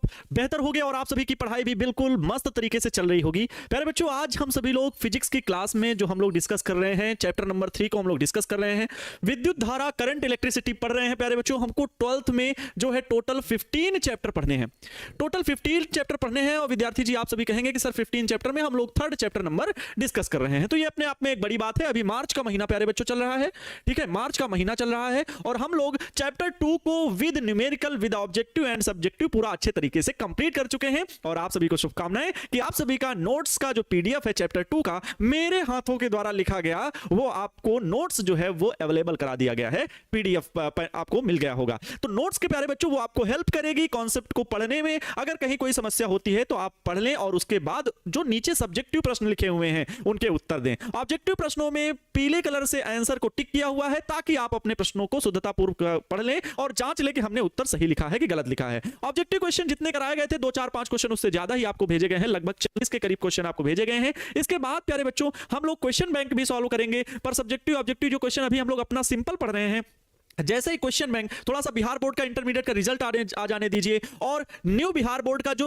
सिलेबस है वो भी आ जाए, तब एक विधिवत जो तैयारी होती है, जो एक टॉप एजुकेटर्स जैसे वर्क करते हैं, हमें ठीक वैसे ही सिस्टमेटिक ढंग से ही पढ़ने के लिए प्यारे बच्चों कार्य करना होगा। तो जैसे ही एक सिलेबस पैटर्न हमारे पास आता है, वैसे ही आपके क्वेश्चन बैंक के भी सॉल्यूशन हम आपको करवाएंगे। तो प्यारे बच्चों, फिजिक्स में कहीं कोई किसी को समस्या नहीं होगी। आज आपकी प्रिंस सर ने लाइव क्लास भी ली, जिसमें आप सभी से सभी विषयों से संबंधित डाउट पूछे कि कहां पर किसको क्या डाउट है, और बिल्कुल आप सभी को डाउट वो बताने भी हैं, ताकि हम लोग रिव्यू कर सकें कि आपके लिए क्या अच्छा होगा और कौन सा किस सब्जेक्ट में और मेहनत करनी चाहिए। फैकल्टी में कोई डाउट नहीं, फैकल्टी आपके सामने नंबर 1 बिहार की फैकल्टी खड़ी है, लेकिन आप क्या चाहते हैं, आप किस तरीके से चाहते हैं, उसमें सुधार करने की हम लोगों की पूरी योजना है कि बच्चों को कहीं भी कोई भी दिक्कत नहीं होनी चाहिए। अब बात यह आती है कि सर अभी मेरे में अंदर थोड़ी सी कमी है, या हमें वो चीज सब्जेक्ट समझ में नहीं आ रही है। तो प्यारे बच्चों, एक परसेंटेज होता है, 60% 70% से अधिक अगर बच्चे ये होता है कि बहुत अच्छा है, कुछ बच्चे कह रहे हैं कि कुछ थोड़ा सा कम है, एवरेज है, तो प्यारे बच्चों आपको भी मेहनत करने की जरूरत है। शायद आपने 11th को स्किप किया, आप लोगों ने नहीं पढ़ा, आपने लापरवाही की, तो प्यारे बच्चों परेशान इसके लिए नहीं होना है कि सर हमने नहीं पढ़ा तो क्या आप बिल्कुल गए गर्त में, नहीं। मेहनत आपको ज्यादा करनी है, बजाय डाउट के उस पे वर्क करना शुरू करना है। तो प्यारे बच्चों परिणाम बेहतर होगा और आप बेहतरीन बनने के लिए अग्रसर हो जाएंगे। तो प्यारे बच्चों, आज की क्लास में हम सभी पढ़ने वाले क्या हैं, हम लोग पढ़ने वाले हैं अनुगमन वेग से ओम का नियम। वेरी इंपॉर्टेंट ये क्वेश्चन है, एक बात जान लीजिए, बहुत इंपॉर्टेंट ये क्वेश्चन है जो बोर्ड एग्जाम में पूछा जाता है कि अनुगमन वेग की सहायता से ओम के नियम को प्राप्त कीजिए। 5 नंबर में बहुत अच्छे तरीके से यह प्रश्न पूछा जाता है, और आज मैं आपको 4 चीजें बताऊंगा। अनुगमन वेग का सूत्र कल हमने प्राप्त किया था, उसको आज रिवीजन भी कर दूंगा। और दूसरी चीज, अनुगमन वेग से वैद्युत धारा में संबंध, अनुगमन वेग से धारा घनत्व में संबंध तथा अनुगमन वेग से ओम के नियम की प्राप्ति। तो प्यारे बच्चों, कुल मिलाकर के ये जो वीडियो है ना, वो वीडियो है 4 in 1 का। 4 in 1 ये चीज याद रखें, मतलब 4 चीजें एक वीडियो लेक्चर में, 4 चीजें एक वीडियो लेक्चर में। तो प्यारे बच्चों, बहुत ही शानदार और दमदार ये क्लास रहने वाली है। मैं आपका आनंद अवस्थी स्वागत करता हूं आपका इस एप्लीकेशन टारगेट बोर्ड पर, और आप सभी ज्वाइन कर चुके हैं, मेरे साथ मैक्सिमम बच्चे जुड़ चुके हैं, और सभी को शुभकामनाएं। जुड़ने के लिए बहुत बहुत आभार। नमस्तुभ्यम, स्वागतम, जय श्री राम, राधे राधे, सभी का वेलकम है प्यारे बच्चों। और टाइम भी आप सभी का जैसे अकॉर्डिंग आप लोगों ने बोला था, क्योंकि रमजान पर्व का महीना चल रहा है, इस वजह से थोड़ा सा 6 बजे दिक्कतें होती हैं, सभी लोग बाहर रहते हैं, तो 6:30 बजे से आपकी क्लास भी कर दी गई, तो किसी को कोई भी समस्या नहीं होगी। तो प्यारे बच्चों, फिजिक्स की शुरुआत करते हैं। आज हम सभी को क्या पढ़ना है? तो अनुगमन वेग से ओम के नियम की प्राप्ति। सर साइमन ओम जो थे उनको देख सकते हैं, यहां पर फोटो भी लगा हुआ है। अनुगमन वेग से कैसे ओम के नियम की प्राप्ति की गई थी, क्योंकि बेसिकली वहीं से सारा फंडामेंटल आपको सीखने को मिलेगा।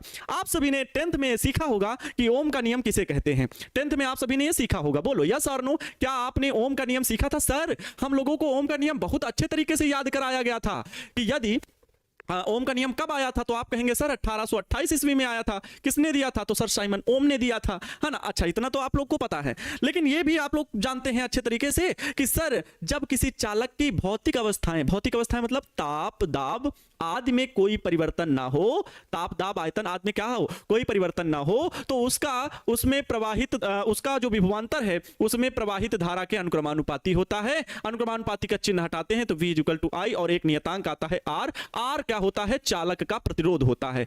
चालक का क्या होता है प्यारे बच्चों? प्रतिरोध होता है, चालक का प्रतिरोध। सर क्या केवल चालक में ही ये नियम लागू होता है? अचालकों में भी नियम लागू होता है, लेकिन उनका प्रतिरोध क्या होता है? अनंत होता है। अचालक मतलब जैसे प्यारे बच्चों प्लास्टिक है, इन्हें परावैद्युत पदार्थ भी बोलते हैं। अचालक को इंग्लिश में इंसुलेटर बोलते हैं, और उसको परावैद्युत पदार्थ जो कि अचालक ही हैं उन्हें हम डाई इलेक्ट्रिक बोलते हैं। डाई इलेक्ट्रिक मतलब परावैद्युत, लेकिन दोनों सिनोनिम्स हैं। जैसे इंग्लिश में होता है ना सिनोनिम्स, समानार्थी शब्द हम लोग हिंदी में बोलते हैं, ठीक वैसा ही है। परावैद्युत पदार्थ बोलो या अचालक बोलो या कुचालक बोलो, बात एक ही है, वर्ड क्या मीनिंग एक ही है, ठीक है। बात समझ गए इतनी? तो प्यारे बच्चों, कुचालकों में प्रतिरोध बहुत अनंत होता है, उसमें धारा प्रवाहित नहीं होती। प्रतिरोध का काम क्या है? तो धारा के मार्ग में अवरोध लगाना। धारा के मार्ग में अवरोध लगाना ये प्रतिरोध का शाब्दिक अर्थ है, जबकि डिफिनीशन प्रतिरोध ये है कि हम निकालेंगे तो R = V/I आएगा। ये फार्मूला आता है R = V/I। प्यारे बच्चों, ये आप लोगों ने 10th में भी सीखा था। सर इस चीज को कहां सीखे थे आप लोग? तो आपके दिल से आवाज आएगी, सर हम लोग 10th में पढ़े थे। यहां कुछ अलग देखने वाले हैं। R का फार्मूला एक बड़ा फार्मूला को मिलने वाला है। वास्तव में प्रतिरोध है क्या क्या, वो आज आपको पता लगने वाला है। तो क्या मेरे साथ ये चीज सीखने के लिए तैयार हो? मेरे प्रिय विद्यार्थियों, मेरे शेर श्रेणियों, मेरे टिप्पू सुल्तानों, क्या ये चीज सीखने के लिए तैयार हो? तो कमेंट में जल्दी यस सर लिखेंगे और कॉपी और पेन उठा लेंगे, क्योंकि ना कोई शिकवा होगी ना कोई बहाना होगा, और आनंद सर की फिजिक्स वाली क्लास में शाम के 6:30 बजे जरूर आना होगा। तो सभी लोग जल्दी से जुड़ जाइए, क्लास को हम कंटिन्यू करें। प्यारे बच्चों, हम लोग चैप्टर नंबर 3 डिस्कस कर रहे हैं, विद्युत धारा, करंट, इलेक्ट्रिसिटी।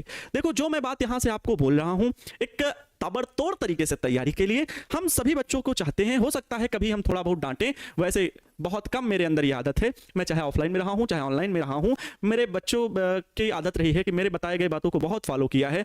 एक से एक कह सकते हैं दुर्व्यसन करने वाले लड़कों ने भी अपने व्यसन छोड़ दिए, और जो मैंने बातें बताई एक सही मार्ग में आकर के उन्होंने काम किया, वो बच्चे आज बहुत सम्मान से मिलते हैं, बहुत आदर करते हैं, उनका जीवन बदल गया। वास्तव में ये मेरी उपलब्धि रही है, तो कहने वाली बात नहीं रही है। अगर कहीं किसी कारणवश मैं आपको कुछ बोल रहा हूं, तो उसका भी एक अर्थ है कि आपको सही दिशा बताने के लिए तो आपको मेहनत तो करनी पड़ेगी। अनावश्यक बातों में ध्यान दें, कौन क्या कह रहा है कैसे। एक चीज और बच्चों, मैं आप सभी से रिक्वेस्ट करना चाहूंगा। एक रिक्वेस्ट ये है कि आप लोगों को नोट्स प्रॉपर मिल रहे हैं, ठीक है। आप लोग जब कमेंट जो करें ना, जो क्लास चल रही है उससे रिलेटेड जो डाउट हो उसको जरूर पूछो। भी नहीं पूछोगे तो आपको आंसर नहीं मिलेगा, सवाल पूछिए। सवाल कैसे? तर्क वाले, तार्किक प्रश्न पूछो, ठीक है। तार्किक मतलब समझ रहे हो, जिनका कोई तर्क हो। अब ऐसे तर्क नहीं पूछना कि सर क्या आसमान और पृथ्वी कभी नहीं मिलेगी, अरे मतलब ऐसे सिचुएशन वाले प्रश्न आपको नहीं पूछने हैं जो असंभव हो, है ना। वो कुतर्क बोले जाते हैं। आप कहेंगे सर दुनिया में तो कोई काम असंभव नहीं है, है ना। तो बात को समझना बच्चों, तार्किक प्रश्नों को पूछो। दूसरी चीज, आप जैसे ये चैप्टर पढ़ रहे हैं, आप पिछले चैप्टर का पूछने लगते हैं कि सर आवेश कहां गया था, आवेश कब प्राप्त हुआ था। तो हम बच्चों, अगर आप लोग इतने संख्या में पढ़ते हैं तो मैं किस किस का जवाब पिछले चैप्टर का दूंगा। तो इस बात का विशेष ध्यान रखें, जो चैप्टर चल रहा है और जो टॉपिक मैं पढ़ाने वाला हूं उससे रिलेटेड तुरंत वही क्वेश्चन जरूर पूछें तो ज्यादा अच्छा रहता है। पिछला क्वेश्चन जैसे पूछना है तो उस चैप्टर से रिलेटेड जब वो टॉपिक चल रहा होता है तब आप पूछे तो बहुत बेहतरीन है। और बाकी कुछ बहुत समस्या हो तो आजकल पता है सबको, थोड़ी बहुत समस्या के लिए आप गूगल पे भी जा सकते हैं। गूगल बाबा जिंदाबाद, गूगल बाबा जिंदाबाद। बाकी हम हैं आपके डाउट के लिए, ऐसा नहीं है। डाउट सेशन जब लेंगे, अभी डाउट सेशन एक मैंने लिया था बीच में एप्लीकेशन पर ही, लेकिन अभी डाउट सेशन और सारे लेंगे, है ना। उसमें आपसे बहुत सारे प्रश्न पूछेंगे। मैं आप सभी को क्या करें मतलब लाइफ में कुछ इंप्रूव करने के लिए क्या करें सर, पढ़ाई कैसे करें, किन टॉपिक को हम अपना हथियार बनाएं सर, वो चाहे कोई विषय से संबंधित हो या आगे सर हम तैयारी करना चाहते हैं, एनडीए की तैयारी करना चाहते हैं, पॉलिटेक्निक करना चाहते हैं सर, हम डॉक्टर बनना चाहते हैं, हम सर इंजीनियर बनना चाहते हैं सर, हम टीचर एक अच्छा बनना चाहते हैं सर, किसमें कितना स्कोप है, क्या सम्मान है सर। एक चीज याद रखिए, कोई जॉब छोटी या बड़ी नहीं होती, बस आपका इंटरेस्ट किस चीज में, ये भी बातें करेंगे, बिल्कुल बातें करेंगे, लेकिन वो समय आने दीजिए। देखिए अब रिदम आ चुका है, 2-3 चैप्टर में हम लोग आ चुके हैं और हम लोग टारगेट बोर्ड की फैकल्टी, नंबर 1 फैकल्टी ऐसे आप सभी पढ़ रहे हैं और हम लोग एक अच्छे लेवल पे पहुंच भी चुके हैं ना। आप अदर प्लेटफॉर्म भी देखेंगे, अभी चैप्टर पहला पढ़ा रहे हैं, कहीं दूसरा पढ़ा रहे हैं और बड़ा धीरे धीरे उनको समझ ही नहीं आ रहा कि हम बच्चों कैसे स्पीड पकड़े, बहुत सारी चीजें दिक्कतें सामने। हम लोग एक एक चीज क्लियर करते हुए बहुत छोटा छोटा टॉपिक भी पढ़ रहे हैं, बहुत छोटा छोटा टॉपिक, है ना। तो मुझे लगता है ये सारी चीजें आप सभी को पता होंगी। चलिए प्यारे बच्चों, आज हम लोग बात करेंगे अनुगमन वेग से ओम के नियम के बारे में। अनुगमन वेग से ओम का नियम कैसे प्राप्त करते हैं उसके बारे में डिस्कस करेंगे। तो हम लोगों ने कल ओम के नियम के बारे, अनुगमन वेग के बारे में सीखा था। हमने क्या बताया था आप सभी को, कोई चालक है बच्चों, ये कोई चालक इस प्रकार से बना हुआ है, ध्यान से देखिएगा मेरे बच्चों। मैंने तुमसे कहा था कि अनुगमन वेग में क्या होता है, माना ये कोई एल लंबाई का चालक है, चालक का नाम दे रहे हैं, चालक क्या है, पीक्यू है। अब चालक का नाम बबलू, गोलू, छोटू, मिंटू, चिंटू नहीं रख सकते, चालक का नाम पीक्यू है और चालक के अनुप्रस्थ काट का क्षेत्रफल बच्चों क्या है, ए है। जब आपका कॉन्फिडेंस लेवल अच्छा होता है, जब आपके किसी सब्जेक्ट में किसी भी चीज में कमांड अच्छी होती है ना, तो आप डेफिनेटली तरीके से अच्छे से बोल भी पाते हैं, अच्छे से एक्सप्लेन कर पाते हैं और अच्छे से आप समझ भी पाएंगे। अगर कॉन्फिडेंस होकर के बच्चों नहीं बैठे होंगे, अगर आपका कंसंट्रेशन मतलब आपका प्यारे बच्चों क्या, ठीक है, ध्यान बोलें तो आपका ध्यान अगर भटक रहा है तो मैं क्या ब्रह्मा जी भी उतर आएंगे तो आपको नहीं सिखा पाएंगे। आपका मस्तिष्क, ध्यान, तन और मन दोनों आपके वीडियो लेक्चर्स में अट्रैक्ट होने चाहिए। इसके लिए मैं आप सभी से रिक्वेस्ट भी कर रहा हूं, निवेदन कर रहा हूं। और आपके माता पिता बैठे हों आपके पास तो उनको पहले तो प्रणाम और फिर उनसे भी निवेदन है कि बच्चों के ऊपर कड़ी से कड़ी नजर रखें। ज्यादा कोई दिक्कत हो तो तुरंत पीछे से आराम से लगा दें, एक तो बहुत अच्छा रहेगा। पढ़नी चाहिए, मार भी जरूरी है, ये हमें सिखाती है सही राह पर, अभी आप लोग ना समझ हैं। चलो बच्चों, तो बात ये कर रहे हैं कि हमने बताया था कि कोई चालक वस्तु है, ठीक है। चालक वस्तु में चांदी, कॉपर, एल्युमिनियम, तांबा, जो चालक धातुएं होती हैं, जिनके आप लोग तार भी देखते हो, एल्युमिनियम का मिलेगा, कॉपर का मिलेगा, है ना, ये सब मिलते हैं ना। तो वही चीज है कि कोई चालक है और इसके सिरों में जब मैं बैटरी जोड़ता हूं या कह लो वैद्युत सेल जोड़ता हूं, तो वैद्युत सेल की एक खास बात है, वो रासायनिक ऊर्जा को किसमें बदल देता है, विद्युत ऊर्जा में बदल देता है। इसकी एक प्लेट धनावेशित, एक प्लेट ऋणावेशित। विद्युत सेल की खोज किसने की थी, तो सर्ववैज्ञानिक वोल्टा ने सर्वप्रथम विद्युत सेल बनाया, जिसकी सहायता से उन्होंने विद्युत धारा प्रवाहित की थी। कैसी विद्युत धारा प्रवाहित की थी, तो दिष्ट धारा प्रवाहित की थी, डायरेक्ट करंट, ठीक है, दिष्ट धारा डायरेक्ट करंट होती है। जबकि एसी क्या होती है, अल्टरनेटिंग करंट, जो कि प्रत्यावर्ती धारा बोलते हैं। प्रत्यावर्ती धारा को सर्वप्रथम किसने प्रवाहित किया, तो सर फैराडे जी ने, ठीक है। बात करेंगे उनकी भी, आगे हमने बताया था आप सभी को कि आगे चैप्टर भी है चुंबकीय प्रेरण से संबंधित। तो यहां से प्यारे बच्चों वैद्युत धारा प्रवाहित होती है। होता क्या है, जब चालक के सिरों पर विभवांतर स्थापित करते हैं तो चालक में तो होते हैं मुक्त इलेक्ट्रॉन, चालक में क्या होते हैं, मुक्त इलेक्ट्रॉन, जिस पर क्या होता है, ऋणावेश होता है बच्चों। कितना होता है आवेश इलेक्ट्रॉन का, तुरंत वैल्यू याद करिए, 1.6 × 10⁻19 कूलाम होता है। यह चीज आपको याद होगी। तो ये जो आवेश हैं, ये जो मुक्त इलेक्ट्रॉन हैं, जैसे ही हम बैटरी लगाते हैं तो प्यारे बच्चों सेल लगाते हैं, तो इसके कारण क्या होता है, इस चालक के भीतर वैद्युत क्षेत्र ई स्थापित हो जाता है। अब वैद्युत क्षेत्र की दिशा धनावेश से ऋणावेश की ओर, लेकिन ये इलेक्ट्रॉन क्या है, ऋणावेशित हैं। इलेक्ट्रॉन ऋणावेशित है तो इलेक्ट्रॉन किसकी ओर आकर्षित होंगे, धन प्लेट की ओर। इलेक्ट्रॉन इस ओर दौड़ेंगे, इलेक्ट्रॉन, क्योंकि बताया था सर, बेंजामिन फ्रैंकलिन सर नहीं बताया था, इलेक्ट्रॉन इस प्रकार दौड़े, इस तरह, इसके विपरीत दिशा में धारा चलना प्रारंभ करती है तो वैद्युत धारा प्रवाहित होने लगती है। ये इलेक्ट्रॉन यहां आएंगे, फिर यहां से घूम के, ऐसा क्रम लगातार चलता रहता है। इलेक्ट्रॉनों को एनर्जी कौन देता है, तो यही रासायनिक पदार्थ जो विद्युत सेल है। यहां एनर्जी लेके फिर इलेक्ट्रॉन जाएगा और खर्च करेगा पूरे मार्ग में, फिर आएगा, फिर आगे जाएगा और खर्च करेगा। यहां मान लो बल्ब लगा हुआ है, बल्ब में खर्च हो रही है विद्युत ऊर्जा, फिर आया, फिर ये अपनी एनर्जी को यहां पर बैग लेके आया, बैग में एनर्जी भरा, चला फिर, और जब ये चला तो इलेक्ट्रॉन गया, यहां पर बल्ब लगा है, रेडियो लगा है, साउंड लगा है, उसमें फिर विद्युत ऊर्जा खर्च की, वो फिर आया, फिर बैग में अपनी एनर्जी भरी और फिर चला गया। तो प्यारे बच्चों, इस प्रकार से रासायनिक ऊर्जा भी धीरे धीरे खत्म होती रहती है, जिससे सेल क्या हो जाता है, डिस्चार्ज हो जाता है। सेल क्या होता है, डिस्चार्ज हो जाता है। सर मेरी माँ पीट दी आपकी बातों को सुनकर, चमेटा चमेटा हमें बहुत अच्छा है। अच्छा तो ये चीज हो गई, क्या आप इसको सीख पाए, क्या आप अनुगमन वेग को सीख पाए? अनुगमन वेग मतलब ये जो इलेक्ट्रॉन जिस वेग से चले, जिस वेग से बच्चों अनुगमन वेग आगे, जिस वेग से ये इलेक्ट्रॉन बढ़े आगे, जिस वेग से ये इलेक्ट्रॉन आगे बढ़े, उसी वेग को अनुगमन वेग कहते हैं, उसी वेग को अनुगमन वेग होते कहते हैं। क्या इसके पहले इलेक्ट्रॉन नहीं चल रहे थे? चल भी रहे थे तो उनका नियत वेग शून्य था, यादृच्छिक गति करते हैं, इधर उधर धाम धुड़ुम ढिशुम ढिशुम लड़ते हैं। कल मैंने ये चीज बताई थी बहुत अच्छे से। तो इसमें इलेक्ट्रॉन एक निश्चित दिशा में सूक्ष्म वेग से गति करने लगते हैं, उसी वेग को अनुगमन वेग कहते हैं। इसका डेरिवेशन हमने कल किया था। अब मैं पूरी बातें नहीं लिखूंगा यहां पर कि माना एक चालक छड़ जिसकी लंबाई एल ए है, सॉरी जिसकी लंबाई एल है, माना एक चालक छड़ पी क्यू जिसकी लंबाई एल है, जिसके अनुप्रस्थ काट का क्षेत्रफल ए है। जब चालक के सिरों के बीच V वोल्ट की बैटरी या वैद्युत सेल को जोड़ा जाता है तो चालक में वैद्युत क्षेत्र स्थापित हो जाता है और वैद्युत बल के प्रभाव से ये मुक्त इलेक्ट्रॉन एक सूक्ष्म नियत वेग से गति करने लगते हैं, निश्चित दिशा में सूक्ष्म नियत वेग से गति करने लगते हैं। इसी वेग को क्या कहते हैं? अनुगमन वेग कहते हैं। डेफिनेशन लिखी थी। फिर हम लोगों ने डेरिवेशन किया था, क्यों? क्योंकि वैद्युत क्षेत्र के द्वारा इलेक्ट्रॉनों पर बल लग रहा है। कितना बल लग रहा है? देखो अब यही रिवीजन हो रहा है, ध्यान से सुनिएगा।